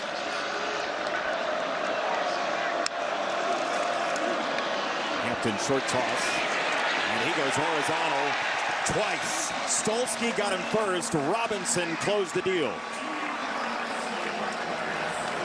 So that's how you bring this guy down. It's the only chance you have against the best yard after contact back in America a season ago. One guy can't do it, as you said. Stolsky gets him to stop his feet, and when he is stopped, the rest of the Gophers can go eat. Or gnaw. Loss of 4, 3rd and 14. Carolina's been great on 3rd down, perfect on the drive. 4-man rush. Quick hitter to the outside. One broken tackle by Hampton, and now he's finished off down the sideline. Now, that's 6'1", 230 Devin Williams, so they're just about the same size, but you see if he's got any momentum going, and you can hit your head all you want, Devin, I get it. You're right there, and 9 out of 10 backs you make the tackle on as he pats his chest. You know what that looked like? Looked like Brady Quinn. They went to the same high school, Dublin Kaufman. I know Brady did that a couple times, hit himself in the head. Come on, Brady. Come on, Chopper. Burnett from 29. That is good, and we'll see if Carolina can make the missed field goal earlier from Minnesota hurt. Mack Brown's team back on the board. Fox College Football is sponsored by Progressive Insurance. Protect the stuff you love with Renter's Insurance. And by Subway. Minnesota's defense was on the field for more than 8 minutes in a very Gopher-like drive for North Carolina on a halftime. Coming out of halftime, that first half, exactly what TJ Fleck wants, and that is dominating time of possession over 7 minutes. But now it is flipped on the other side. It's a complementary football we're talking about. Third down conversions, an enormous part of it. And a 17-play drive. The only bummer for Max as he's looking at that tape is it didn't end in 7. They had been perfect on third down on the drive. They were stopped into the red zone as Redding will be back to receive for the Gophers.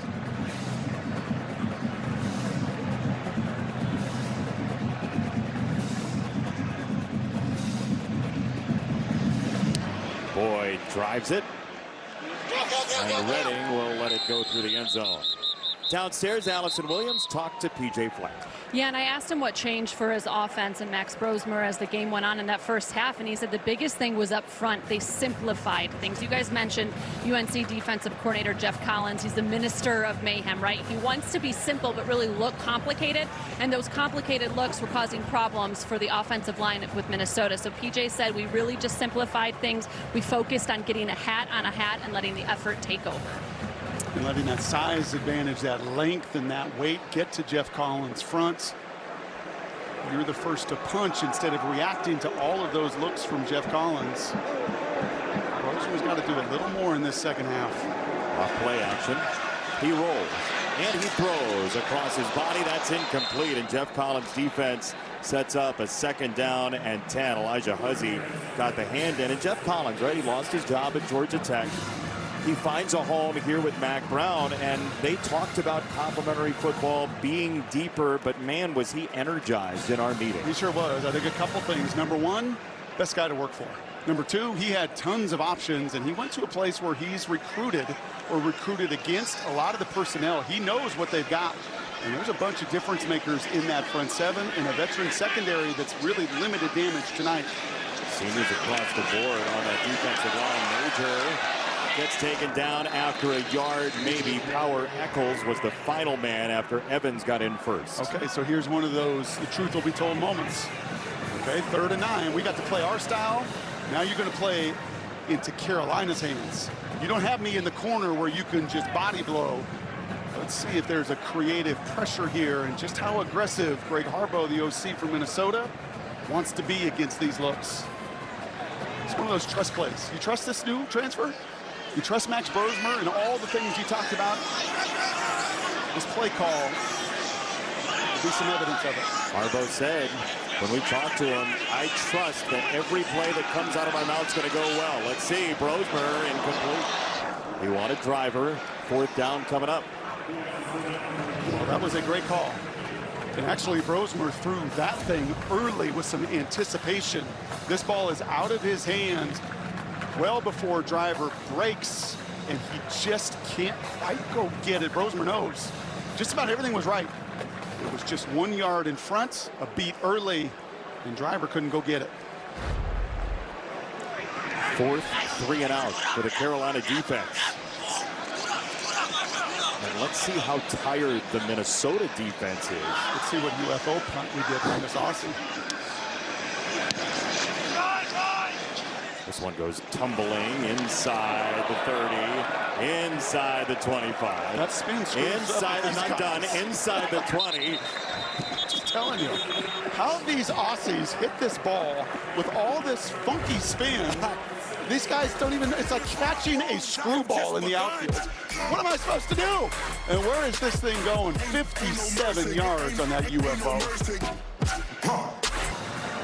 North Carolina on the comeback trail. Max Johnson, a strong drive on a halftime. And here are the guys that he followed into Tar Heel Blue. Sam Howell, 20 wins. Drake May, 17. You don't get to choose who you come after in college football. No, this is kind of like Green Bay, right? Going from Favre to Rodgers. Like in college football, to have the durability, the productivity of those guys. Sam started as a true freshman. Drake then followed in his footsteps as a true freshman. And now the third time's a charm, the fifth-year veteran, Max Johnson's not going to put up those numbers, and not the personnel around him on the perimeter to do so either. But he's been in huge environments. Here's Hampton. I mean, his first start, he was a 3-score underdog at Florida. Goes into the swamp, wins the game 37-34. His dad, who played in the NFL, Brad, we showed him earlier, he said, quote, whistle blew and his head was spinning. But he won. And he looks like his confidence is building here, Max Johnson. Well, a lot like his dad, the dude is tough, mentally and physically. Hampton, swing it out. Omarion Hampton is bucked out of bounds by Coleman Bryson, the safety. That's a good tackle. That's about the most fierce tackle we have seen tonight. As Bryson's going to come out of center field here. This is one of those swing screens.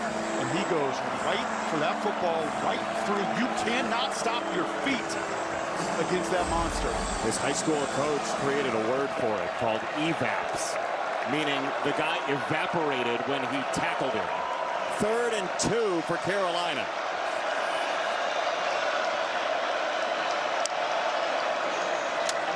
Hampton again. Found the crease, got a first down. So patient there, Brock. He is, and who does he run behind? I hate to call him Little Willie Lampkin because he's 53, the right guard there, because he's really not that little. He just happens to be 5'11", and 290 pounds. And he loves it. He sees it as an advantage because he's low to the ground. That was nearly jumped and picked off. Wally had the read on it. You know, the one thing about Lampkin, he reminds me of the old Big 12 Defensive Player of the Year, Poona Ford. Poona was a Big 12 Defensive Player of the Year, built exactly the same, 5'11", 300, not prototypical, but look how long his arms are. Those are not the arms of a 5'11" guy, and that's how he's able to do this. His arms are nearly as long. Look at him, next to his buddy Trey Green, the right tackle there. I mean, he's got arms of a 6'5" guy. He's got leverage like a fire hydrant, and he's a monster to deal with. He's a phenomenal player, and he's the only returning starter for this team. Johnson bails out, hits Hampton, and he is hemmed in and dropped by Henderson. 3rd down. Lampkin's the only guy that anybody around here knew as a starter. Yeah, Blasky's a transfer from Georgia. Sampson's a transfer from North Texas. Banfield is a true freshman at left guard. Green's been in the program for 3 years, but big man right there, 78, making his first start. Look at the difference. Look at 6'8" and 5'11". And I love this sport because you can play it at any size.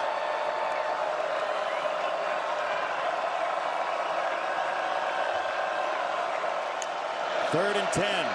Minnesota delivers a blitz. Speeds up the feet of Johnson, hits him, and incomplete. It came from the secondary with Wally drilling Johnson, and we'll check the marker. Johnson's hurt. Oh, no. Oh, gosh, I hate to see that. Oh.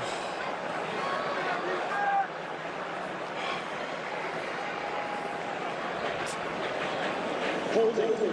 Defense, number 4. 10-yard penalty. Automatic first down. It's a penalty against Bryan that will lead to a first down, and maybe Connor Harrell coming into the ball game. It was ferocious man coverage behind. There was nowhere to go. That's the second hold we've seen by the Gophers on the back end because they will get sticky back there. Hampton does a great job initially of stifling that rush, but unfortunately you see the knee get twisted under. Devastating shot on Max Johnson. Fox College Football is sponsored by Liberty Mutual Insurance. Only pay for what you need. Injured player Max Johnson for North Carolina trying to come off the field. They're going to bring out the cart for Max Johnson. He is in substantial pain, and we saw a look at his dad, Brad, and his mom, Nikki, and it's just such a helpless feeling. Brock. I told people before, my mom was a 3-time quarterback mom. It's a hard job. It's kind of like a pastor's wife. It can be a very lonely place. It really is. I mean, it is such a hard position. All eyes in this building. They're not judging a right guard or D end. Every eyeball judges a quarterback on every single play, and moms carry that weight. They sense it, they feel it, they hear it in ways. That's hard for me to, it's kind of hard for me to watch, to be honest with you, because you also know how much her son has endured and multiple stops and places and adversity to just fight for this opportunity and a devastating injury. You don't always think about the human element of families, and especially the moms who nurture and grow and provide so much support. And you can see Brad knows it. He's been through battles for 15 years in the league. He knows it. He probably wants to fix it, but mom, they empathize and they feel every single bit of it.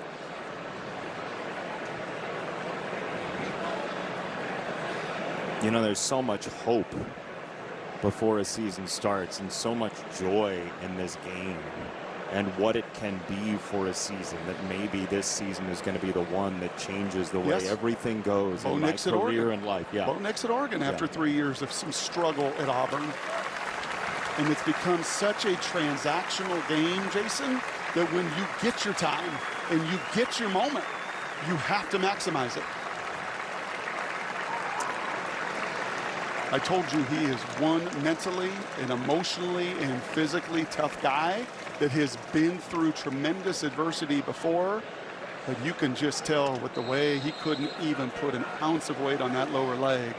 He's in tremendous pain, and now Connor Harrell, time to go. Yeah. I can't help but think of week 1 for USC a bunch of years ago, 5 years ago, JT Daniels. Very similar thing happened that changed the trajectory of his career and their entire season. But now, you know, in that very awkward way, every teammate of Max Johnson just has to figure out all of the emotions. Yes, and it's hard because you got a true freshman 68 right there in Banfeld. You got 4 new starters up front. These guys haven't played together in an environment like this. And for Connor Harrell, you've got to realize, okay, now this is my moment. This is my time to pick up the pieces. In the south suburbs of Birmingham, Connor Harrell hands it off. Omarion Hampton rummaging for yards. And look, Harrell is a really smart dude. He started the bowl game. He was his high school valedictorian. He has had opportunity. It's short opportunity, but this is why you get the reps you get. You do, and they were competitive all camp. That's the advantage. They were tooth and nail really until the last couple of weeks. And I'll say this, Connor Harrell does one thing that Max doesn't do. Let's run a 4-4. He can flat out go. With Nesbitt in motion, they'll give it. It's Hampton with a crease and a first down. And I'll be curious here how this affects now Corey Heatherman, the D coordinator. He told us yesterday, we got a plan for both. And I bet you there was more attack against Max Johnson and the threat of this young man's legs and the 1-2 punch of these two.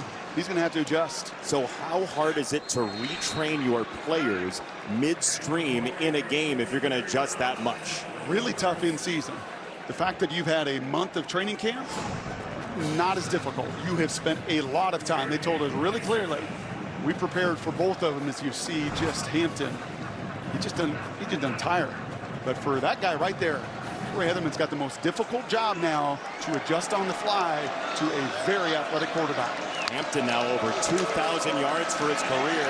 This is Harrell wheeling outside as we talked about, and Lindenberg closes him out. Nice play. That's really good. That is stout up front. That's a QB draw that they're trying to create space.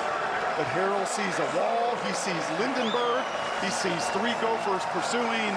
And right now, he sees a critical third down as they are right on the verge of field goal range. Cannot go backwards.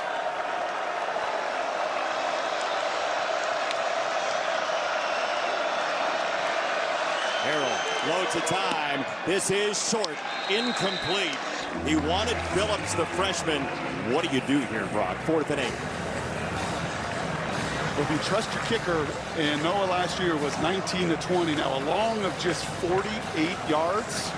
So this would be a long, but I like this call right here. Mack Brown knows it. There's not much wind tonight. Most of the moisture has calmed down, turned into a really nice evening. But a 52-yarder, I believe, will be a career long. He was perfect from 40-plus last year. Not a whole lot of effort from this distance. From 52 for Burnett to make it a one-point game. It is on the way, and it is good. He drilled it.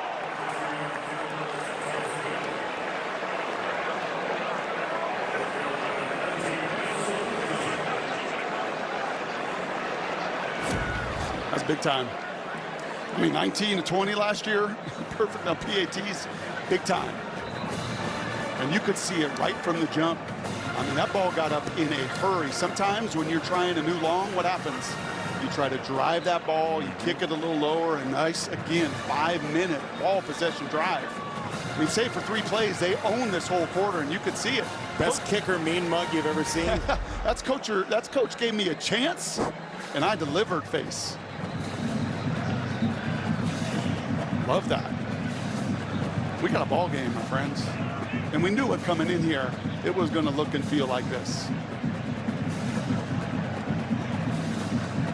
Carolina's had the ball for 13 and a half minutes this quarter. I mean, this total, you remember Dean Smith used to play the 4 corners, right? This is 4 corners football for Carolina. Against a guy that loves to play keep away in PJ Fleck. Mack Brown, he typically tells you exactly what's on his mind. He wanted to play a different style this season. Wanted to protect the defense a little more. Holy cow, the offense could have done more in that 3rd frame. Those boys are going to be fresh coming out. Redding says, come on to me, I want to return this, and he gets decked at the 24. That's a real big, oh yeah. And Ziegler, I mean, we thought Burnett was amped. 7-time Super Bowl champion Tom Brady makes his long-awaited NFL on Fox debut. He joins Kevin Burkhardt, Aaron Andrews, and Tom Rinaldi for the season opener. Cowboys and Browns September 8th only on Fox. Everybody else has those TV smiles. Tom's just off the field. He hasn't gotten his TV smile yet. Look at Ziegler. Hey, man, these youngins hit all camp. They're tired of hitting each other. Now they get a chance to fly down there. That was a howl and a scream for the ages. So now Max Brosmer, transferred from New Hampshire, to give it to Major. Not a whole lot. Man, this Carolina defense is angry right now. Jacoby Cowan, the senior, the transfer from Ohio State. All the momentum with the Tar Heels. Yeah, they're fresh. Salty. They played 4 plays that whole They were waiting around for an hour before the game happened. Pent up energy coming out. 15 minutes left. Let's go.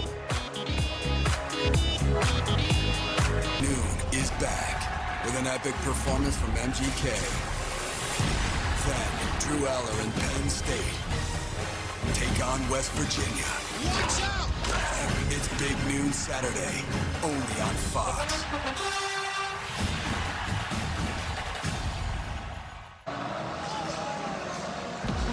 Welcome back to Fox College Football, sponsored by Allstate. You're in good hands with Allstate. And I'd open my big fat mouth about now, no rain, no winds. Some of that moisture has come right back into the building with a crowd that just wants this thing to go. And look at PJ's record. Usually they're more than a 1-point lead, I bet you, over the years. But this is a big drive. And movement at the line. Let's see, is it a false start? Shaw thinks so. No. You don't.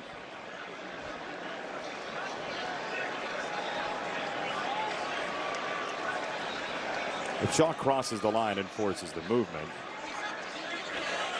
Full start Ooh. on the center.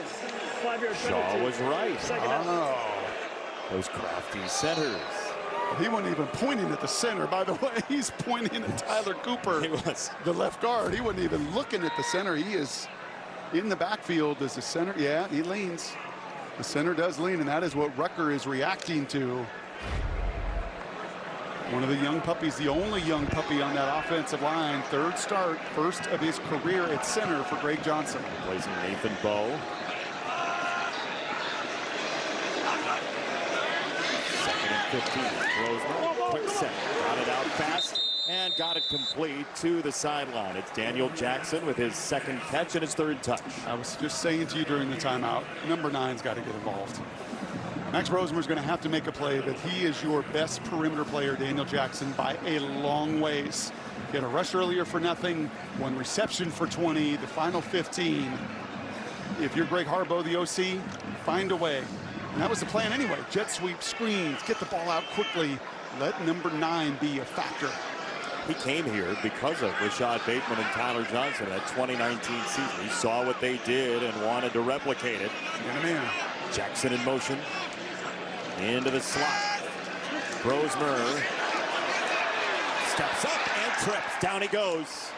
Rucker was closest. If Brosmer had one more beat, he's got a touchdown deep down the field. But unfortunately, with the rush of Rucker and others, he does not have that extra beat.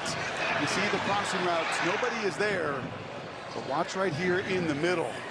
DB falls down, and there is no one within 15 yards of Christian Driver.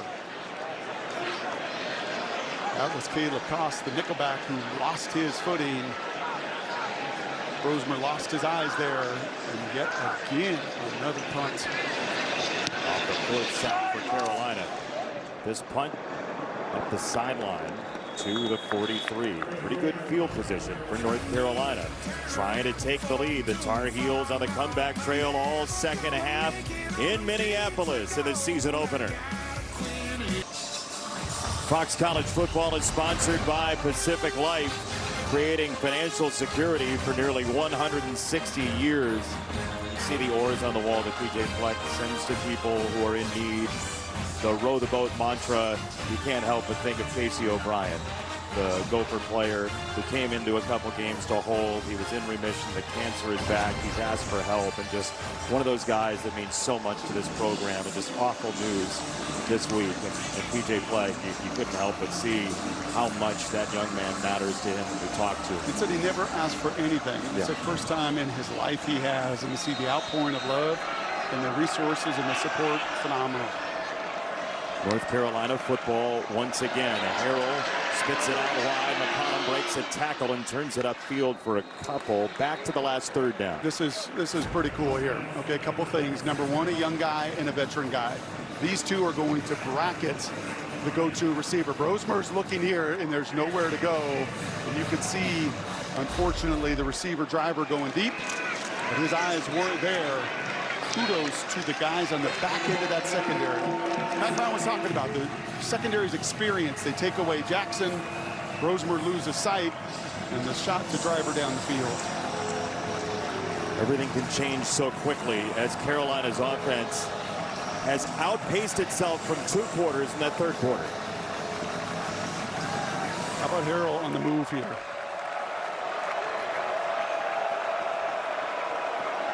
Connor Harrell in for the injured Max Johnson. Harrell in the pocket. Hampton picks it up, and the throw is incomplete. J.J. Jones frustrated. He couldn't bring it in. It's 4th down. That is not an easy throw, and one that Brian is looking at. Look at Hampton come over. He scans the protection, and he sticks his face right in there. And those are the difference makers. J.J. Jones is a guy that you've got to count on here. One of the lone senior receivers, as you see Harrell facing that pressure. Some of the veterans have got to pick up some of the young guys. Carolina's going to find a way here in the final 12. McGinnis to punt. It's a good one. Bouncing toward the corner and stopped right at the 1 yard line. Man, oh man, Elijah Huzzy with a brilliant play. He's their punt returner, and then he sprints back in coverage. And let me guess, an Aussie punter? Immediate timeout. Yeah, they just know how to spin it differently. And it's going to take 99 to pay dirt now. More ACC versus Big Ten this Sunday. Catch the nation's best at the State Farm Women's Volleyball Showcase. Number 5 Stanford, number 18 Minnesota, who's been to 6 Final Fours. 3 Eastern exclusively on FS1. Max Brosmer, we were told by PJ Fleck, wants to prove to himself that he is what he thinks he is. That's his goal. That's what he's striving for. 98 yards here would go a long way. First down for Brosmer. The transfer quarterback dumps it for Major. He breaks a tackle up the sideline. First down, gain of 11 in the arms of Power Echols. Well, that's been some of their best passing game. A couple checkdowns 20 yards earlier to them. This one a little bit more conventional. I love the eyes scanning right there. And that's all Marcus Major. That one broken tackle moves the sticks and gets them away from their own end zone.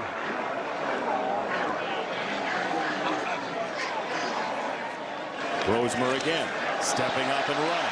Pointing out a block for Major. Ball's on the ground. Let's see. Do they blow it dead? Let's see. They are going to say he was down. Travis Shaw was at the bottom there. This is going to be pretty close, Jay. Ooh. Oh, boy. Moving on the field is that the runner was down. I think you're right, and there is a clear recovery at the end of this play. Oh, boy.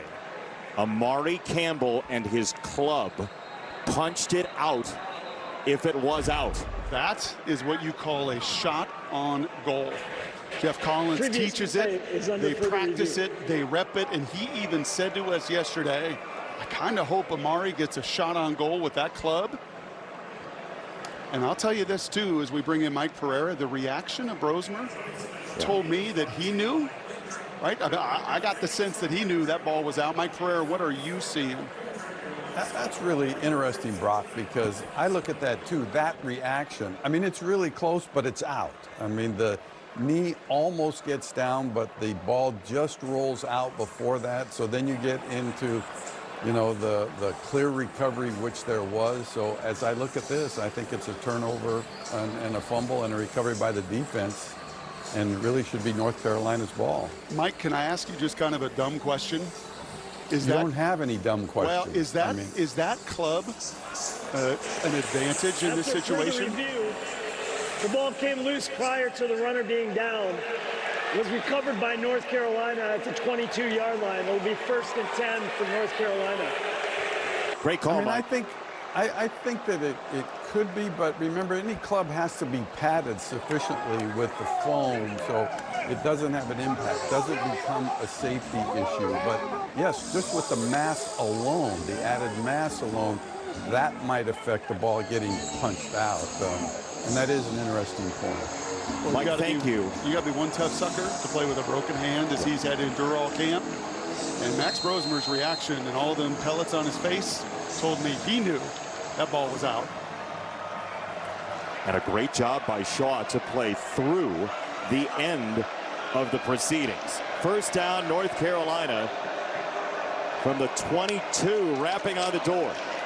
Hampton picking his way for 1.5 yards. Where to me, you've got to fight. You've got to fight being conservative.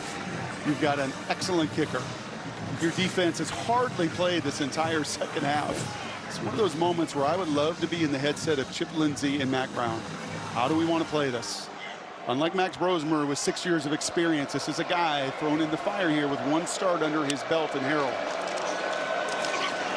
Hampton, short side, spinning and losing a couple of yards. Wally was first again. He's been so active from the corner spot. So good in every phase of it. He'll come up and hit you. He's done that an awful lot in his career. He'll take the ball away. He has no problem shedding a block, defeating a block. And while he doesn't bring him to the ground, you see the force stopping that momentum. Bryson Nesbitt, 10 touchdowns, as much as any tight ends in Carolina history, more than them. Against a defense that's been on the field for more than 14 minutes here in the second half. Watch Nesbitt up there. It's Harrell on the run, trying to dodge a tackler. He lost the ball. It's on the ground. Everybody dives for it. Gooseby says it's Minnesota football. Let's see.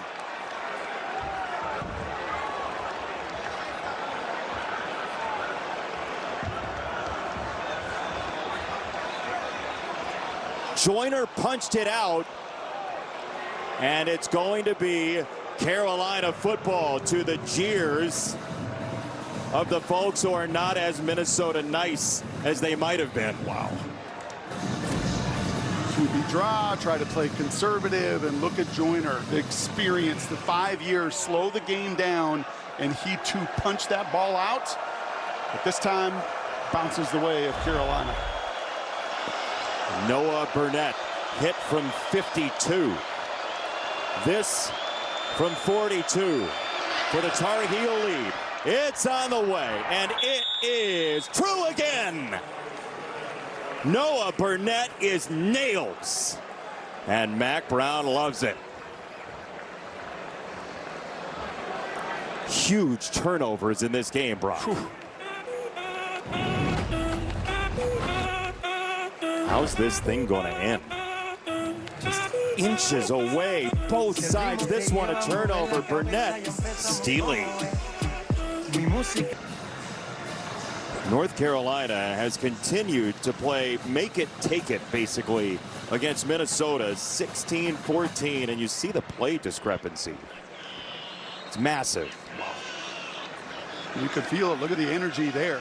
Players are inducing that energy on one sideline, and P.J. Fleck had to do it on the other.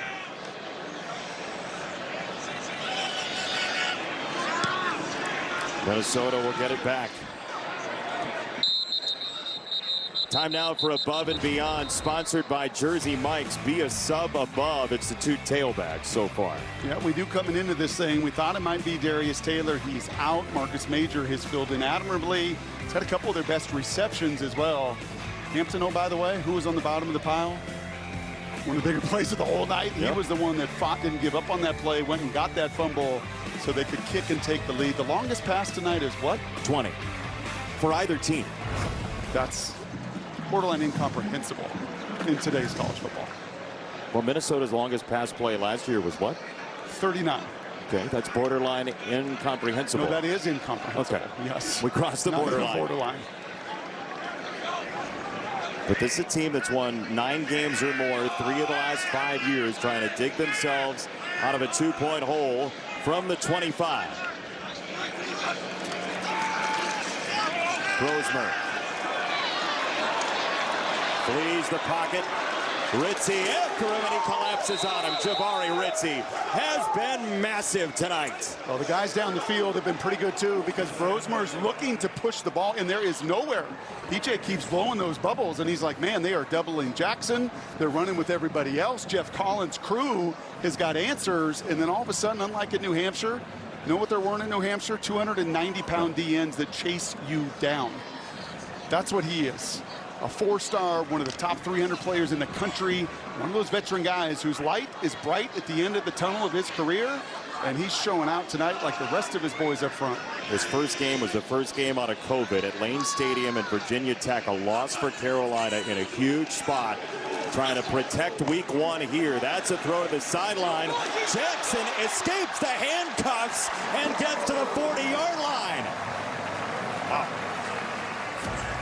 And there you go. There's your 20-yarder the hard way. Timeout number 23. A pretty simple little route. My guy versus your guy. Good on good. Perfect pass.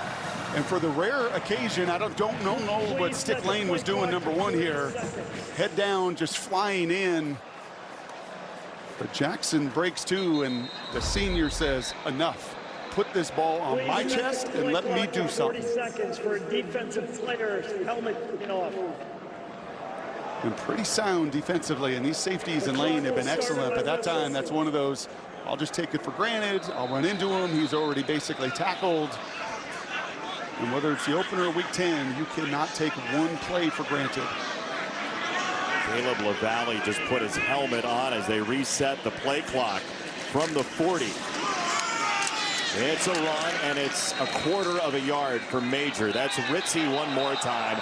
And a little post-play skirmish.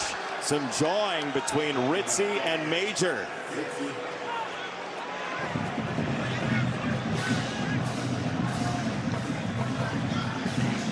Nice job there again of Amari Campbell. Some critical plays tonight that Amari has made, and if you're not going to block him, he's going to get on the line of scrimmage in a hurry. You get a little frustration too from those guys on that Minnesota side that have just not been able to get it going. It took a late rally week 1 last year against Nebraska and a last-second field goal to win 13-10. Can they do it again? It's Driver. And he's across the 45 and then finally just drilled out of bounds. Eventually, Huzzy and Harris collaborated, third down. Yeah, there was a lot of mayhem over there. But unlike a season ago, there were like 4 Tar Heels there to kind of clean up the damage. They've limited the big play against a crew that, yes, doesn't do it very well. I will tell you, Jason, the effort sideline to sideline have been phenomenal. Well, they were 94th in the country in big plays allowed, in chunk plays allowed last year. So is everybody doing it to Carolina. 3rd and 4 for Minnesota.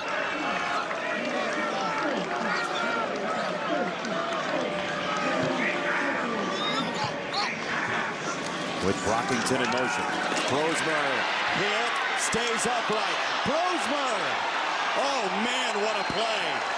He got by Campbell and turns it upfield, and maybe this is the start of something for the transfer. And those two tangled the last time, and it was that club that punched that ball out. This time, what can be your biggest blessing can be a curse. Because of that club, he could not grab cloth. And Brosmer escapes, moves the chains, and keeps this drive alive. Wow.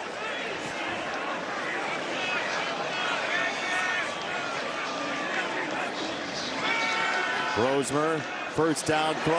He's got it to Brockington, who spit out the ball in stride. Major, come on! A pinball wizard to the 10.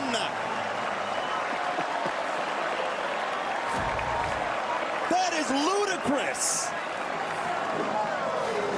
You want mayhem? Jeff Collins coaches mayhem. And Stick Lane punches this ball out. Another shot on goal. Boom! And that ball, like Peanut Tillman's punched out. Yes. But unfortunately, Brockington says thank you. And Major says, I got you.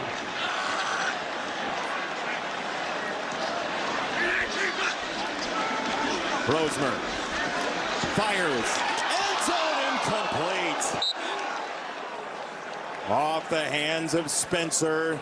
2nd and goal. Wow, that was a terrific throw. And that is one they worked on yesterday. We were watching Red Zone, and 11 was featured a bunch. I think he just loses his feet. That's where you want that ball, on that back shoulder. And as he saw it going in that direction, you could just see him lose his feet. Actually, it zings right by Caleb Cost. But because he lost the body control, he lost the function to reel that touchdown in. Under 5 to go. What an opener. Motion coming from Driver. It's Major. Carolina's on it. Rucker continues the dance party for a while, and the official says no penalty.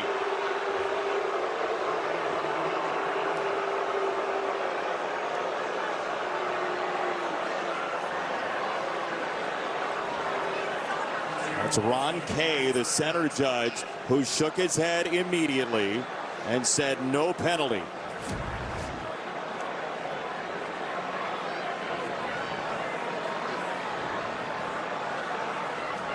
He's trying to hold him up. They're just dancing. They're just dancing the tango. don't let a penalty in this moment dictate the game. Let the players do it. I like that judgment. Yeah. 3rd and goal. Brosmer. Ooh, missed. Incomplete for Newbin. And a murmur from the locals. It'll be a field goal for the lead, but they wanted 6. Yeah, and Brosmer right away clapping his hands. He did not like that route by Newbin, who kind of stopped. He kind of stopped because there were 2 guys out there. So I think even if he catches it, there was going to be nowhere to go. The shot was the first down play. And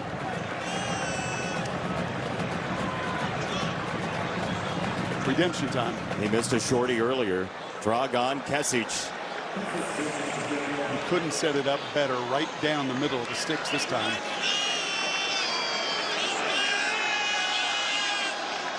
Straight on. And it's good. Minnesota retakes the lead.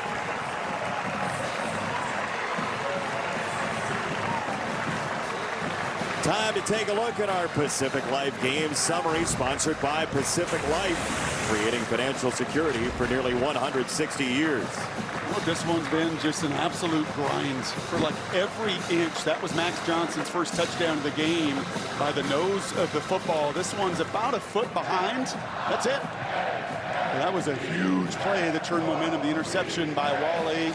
And then the heavyweights leaned on those Tar Heels. The horrible, horrific injury to Max Johnson. And then just football got a funny way, man. Those 2 characters, right? That was the fumble caused by Campbell. The field goal that ensued, and then he scrambled, did Brosmer, right through Campbell on a huge 3rd down. And of course, well, you got the pick and the pop to get you to the 10.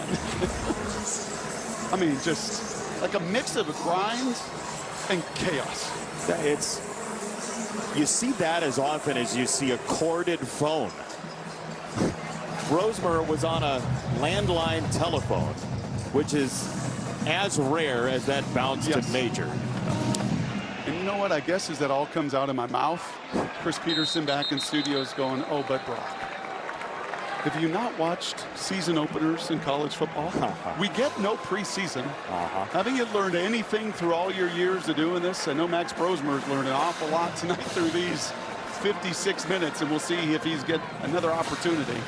Well, he was shocked by the facilities here. The other day, he was like, they hand me food when I'm coming off the field. Like, I didn't know I didn't have to bring my own shoulder pads, but he is on a rotary phone.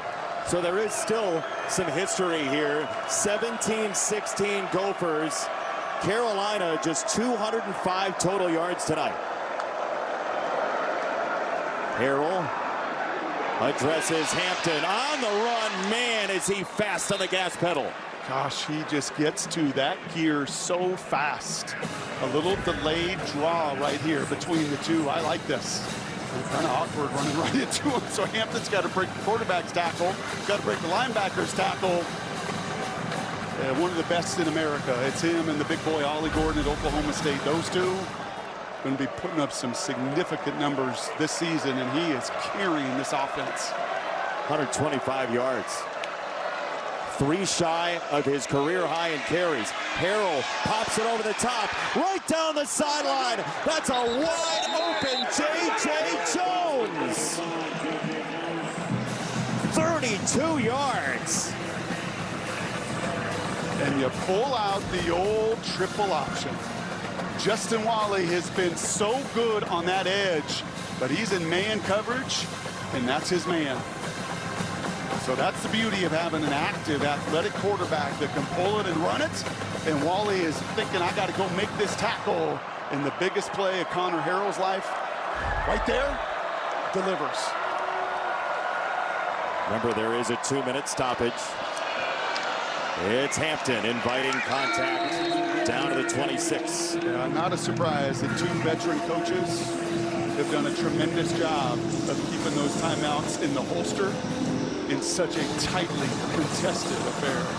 They each get an extra timeout this year with the 2-minute stoppage on the horizon. And with that, we have 120 seconds left in the opener. You better take a breath. Might not be much of an opportunity when we come back. 1-point game in Minneapolis. Don't back up. Fox College Football is sponsored by KFC. It's finger licking good. Back in the day, there was that song, The Land of 10,000 Dances. Mack Brown has done at least 3 of them. Land of 1,000 Dances, maybe. He's getting there one way or the other. And at 73 years old, he gives us all hope for just a long, joyful thrill of a life. Loves it. Some stay in it because it's their identity.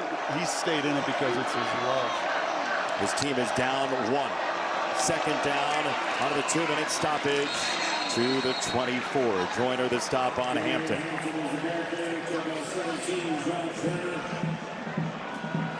Timeout, Minnesota. Minnesota will use its first timeout. This is one of those situations where you can spin yourself into the ground. Well, do I want to get it to Hampton? I want it to get Harrell.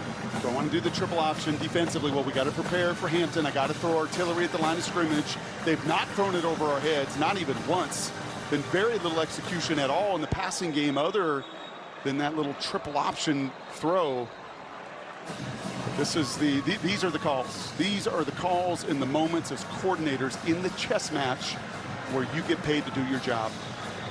Carolina could first down Minnesota into oblivion here. A couple of first downs and a very short field goal, and the game's over. Yes.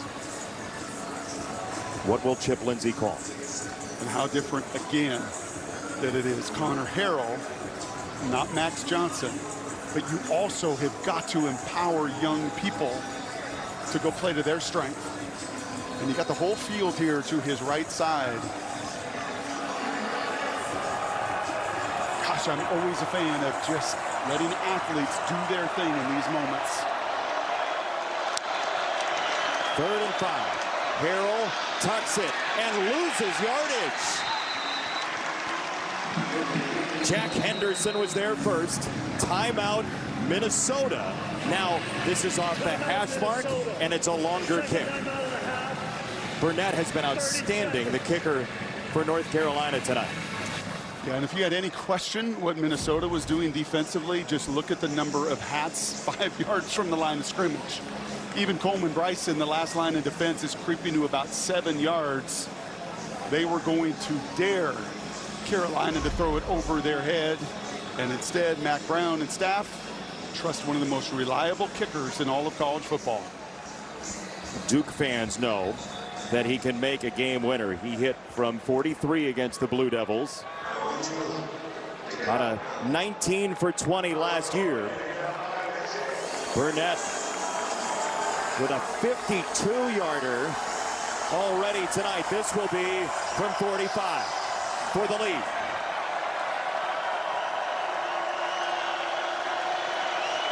Out of the hold of McGinnis. A gold rush surrounding him in Minneapolis. Burnett on the way, and again he knocks it down. Perfect snap. Perfect hold. Perfect swing and kick. You cannot do it under that pressure any better. Look at that hold. Laces out. Totally still. And Burnett says, I did 52. I've already mean bunked like 4 times for Benetti. Now it's old hat. Mac, your thoughts? We talked about all the joy and all the dancing. He still wants to win. You can see that in that glare. I mean, this is complimentary. We started the show talking complimentary football in a different style. He's played it for nearly 59 minutes. This is complimentary television teamwork. Big Noon Saturday kicks off a huge season with an opener between Penn State and West Virginia. Big Noon kickoff coming to you live from Morgantown. Don't miss the most watched game window in college football beginning Saturday on Fox. That's going to be a blast. I'm kicking myself because I should have, knowing this was going to be a tight game, asked Max Brosmer yesterday. One drive to win it at the end. What's going through your mind? Well, he's a chess player. What's going through his mind is all the possible moves. He, against his offensive coordinator earlier in camp, they were playing chess. Max Brosmer intentionally gave up the queen to prove that he could beat Harbaugh in chess without the queen. Now, he's going to have all of his weapons here. Does he have the answers to move down the board? Well, what Carolina's done is they've really tried to bracket and double Daniel Jackson and make somebody else beat him. I don't think Jeff Collins is going to go away from that. I think Elijah Spencer, you better come to life. I think Marcus Major on those checkdowns has been devastating. And then the creativity of number 16 in these 2-minute drives, it's got to come to life. Brosmer, deep ball, left side, incomplete, and a marker coming in. Jackson got tackled. Marcus Allen on the... Just early contact there from Marcus Allen. Defense, number 29, 15-yard penalty from the previous spot. Automatic first down. And you can see the deep corner route here, and it's that grab and that contact that 1,000% impedes that receiver, Daniel Jackson, from getting the ball. And can we give some kudos here with a minute to go to an officiating crew who in the opener have been all over this thing. Yeah, awesome effort tonight.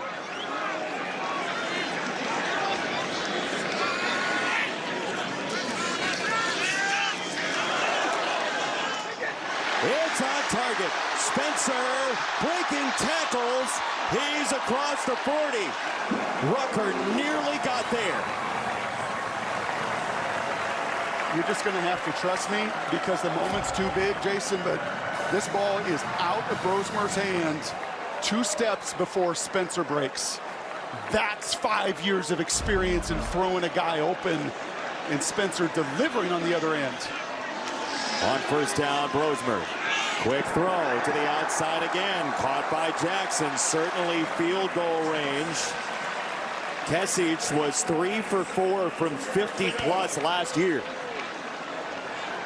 And this is why you brought this guy to Minnesota. Why you brought 5 years of experience growing at the FCS level, so this moment would not be too big for him, and he's delivering. Major, the Oklahoma transfer with a marker in. He's inside the 20, but is it holding back at the 35? And that is a huge penalty. It's going to take this thing out of field goal range. Offense, number 75. 10-yard penalty from the previous spot. Second down. It's on Cooper, the senior. Well, I told you with young guys you run stunts. Even with veteran guys you run stunts, and this is the obvious hold here. That is on Bo Atkinson, and you had a little TE stunt, and it created just enough chaos there that Cooper has to reach, he has to grab, he has to tackle, and that is a call and a penalty you have to throw in that moment. Right on the border of field goal range. Brosmer scanning and firing down the middle.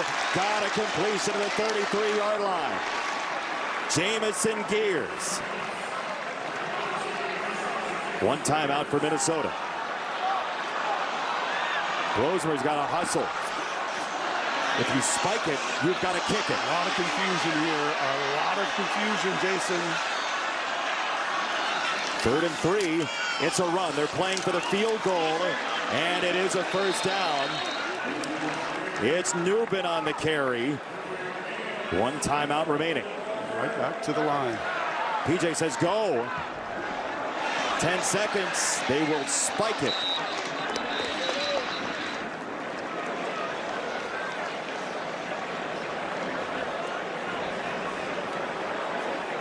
Remember, Minnesota has missed a field goal already tonight. North Carolina has 3 timeouts to play with. Minnesota has 1. They could veritably run a play here. Well, you do. I think you absolutely do, and you make sure you get ready to call that timeout. Carolina will try to keep that running back. I'm sure this will be conservative. Maybe even the QB falling down right to where, or the running back right to where that kicker wants the ball placed.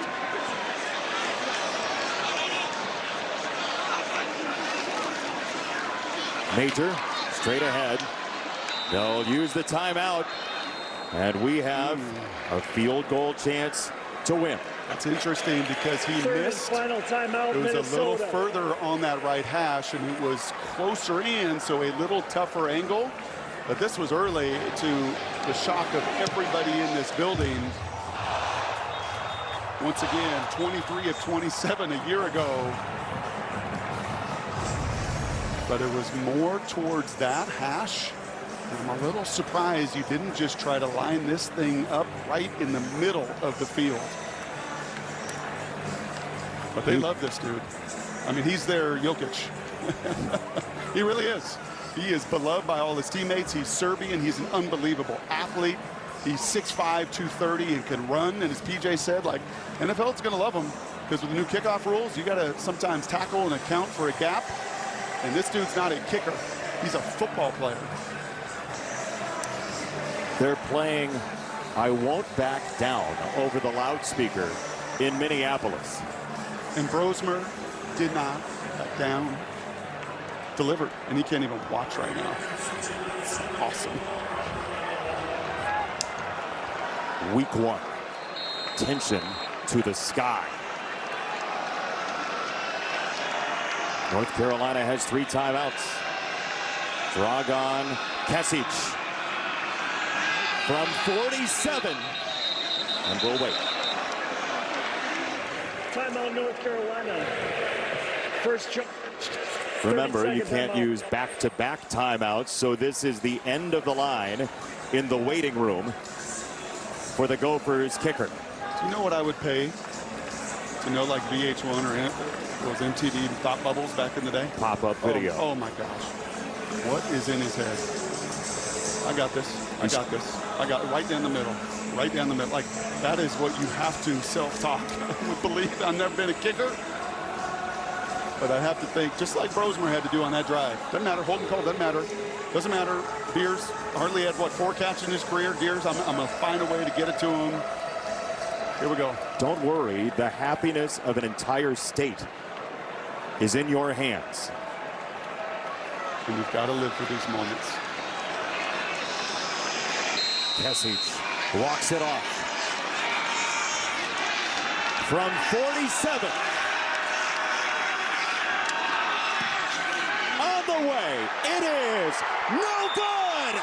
North Carolina survives.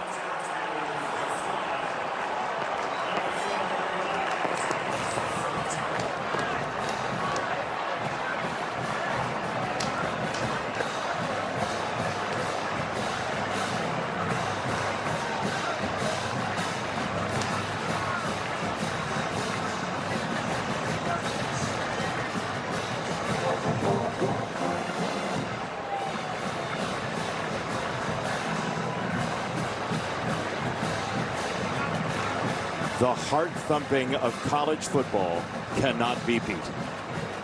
From the hash mark, slightly. It's no good that way. Allison Williams with Mac Brown. Coach Brown, what is going through your mind when you see that kick sail wide? Just proud of these kids. Hate it for him. He missed one earlier in the game. Our guy made all his. This was a great football game between 2 really good football teams on the road that fought their guts out, and neither one should lose. I just told PJ that. We should both be proud of our teams. This is what college football is all about. Glad we came out with a win. How did UNC find a way to come out on top? Played great defense. Best we've played in a long time. Ran the ball well. We've got to do better on offense. Got a lot of key pieces. I hate it Max got hurt. For him and for us, Connor got to come on. Can you tell us anything about Max Johnson's status? I don't really know anything, Allison. What we've learned is until the doctors check him and until they get to his parents, I'd rather not know because the parents should know first. Thank you, Mac. Go dance with your team in the locker room. Thank you, Allison. It's this close, Brock. Yeah, and I just wonder, again, on that run, to put it closer to that right hash where you missed earlier, right? And had that ball been in the middle of the field, this is good. Yeah. Brosmer couldn't watch with his teammates. They're huddled together, and then he could hear the crowd, and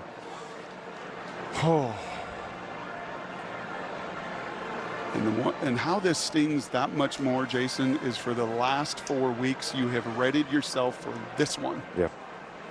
For this moment, PJ Fleck has got all the guys ready for this game. You have 4+ weeks. It's agonizing to lose any week of a season, but the opener in this fashion, Hard to swallow. And then the joy? Well, going to be a fun flight home as they land at 5 a.m. in Chapel Hill tonight. They don't care when they land. They landed the plane here in Minneapolis, 19-17, the final score. We'll be back with more post-game coverage right after these messages. It's a lonely night for Minnesota fans right now. 19-17, North Carolina gets the win. Noah Burnett was fantastic. Mentor, mentee, friends, P.J. Fleck and Mac Brown, and somebody had to win. A big hug after Minnesota escaped the opener against Nebraska last year, but Carolina had 43 straight games with 300 or more yards offensively, and this was an offensive ball club the last bunch of years. Yeah. They didn't get there tonight, and they won, Bron. And really not even close. Yeah. About 250 yards of total offense. I think that hug and that embrace was very emblematic of this game. Yeah. Very intense, very close. Somebody's going to make a play to win this thing, and somebody's not. And in this one, it was kickers. Yeah. And Carolina's kicker was perfect, and a Minnesota trustworthy kicker in that moment unfortunately missed two that he's going to have to live with. He's going to have to reboot. I mean, that's no pun intended or pun intended. That's what kickers have to do. But a closely contested, not the prettiest, but what a way to tee up week one of college football. And you know, we always talk about next man up, and it gets to the point where it's a bumper sticker. But you talked about having the reps coming into the season. Connor Harrell, with what reps he had, yep, ends up coming into this game and at least gets Carolina in position off the injury from Max Johnson to win it. Yeah, I mean, the one big play in the passing game, right? The little zone read where he keeps and run, has awareness on a busted coverage to get it downfield to Jones for one of his rare plays. And yeah, it was every inch was going to be hard. Every yard was going to be hard. You just knew it. Everybody knew that this would be highly contested, and to come down to the foot in the final seconds, can't ask for much more. Is this how the season's going to be? I hope so. I hope so. If so, I don't think so, but I sure would hope for it, because what a start. Unbelievable. Carolina wins 19-17 over Minnesota. Saturday, Big Noon kickoff kicks off a huge season opener. Penn State, West Virginia. Big Noon kickoff live from Morgantown. For our producer, Bo Garrett, our director, Darren Foster, our entire marvelous crew, for Allison Williams, Brock Hewitt, Jason Benetti, thank you for joining us. So long from Minneapolis. Carolina by 2.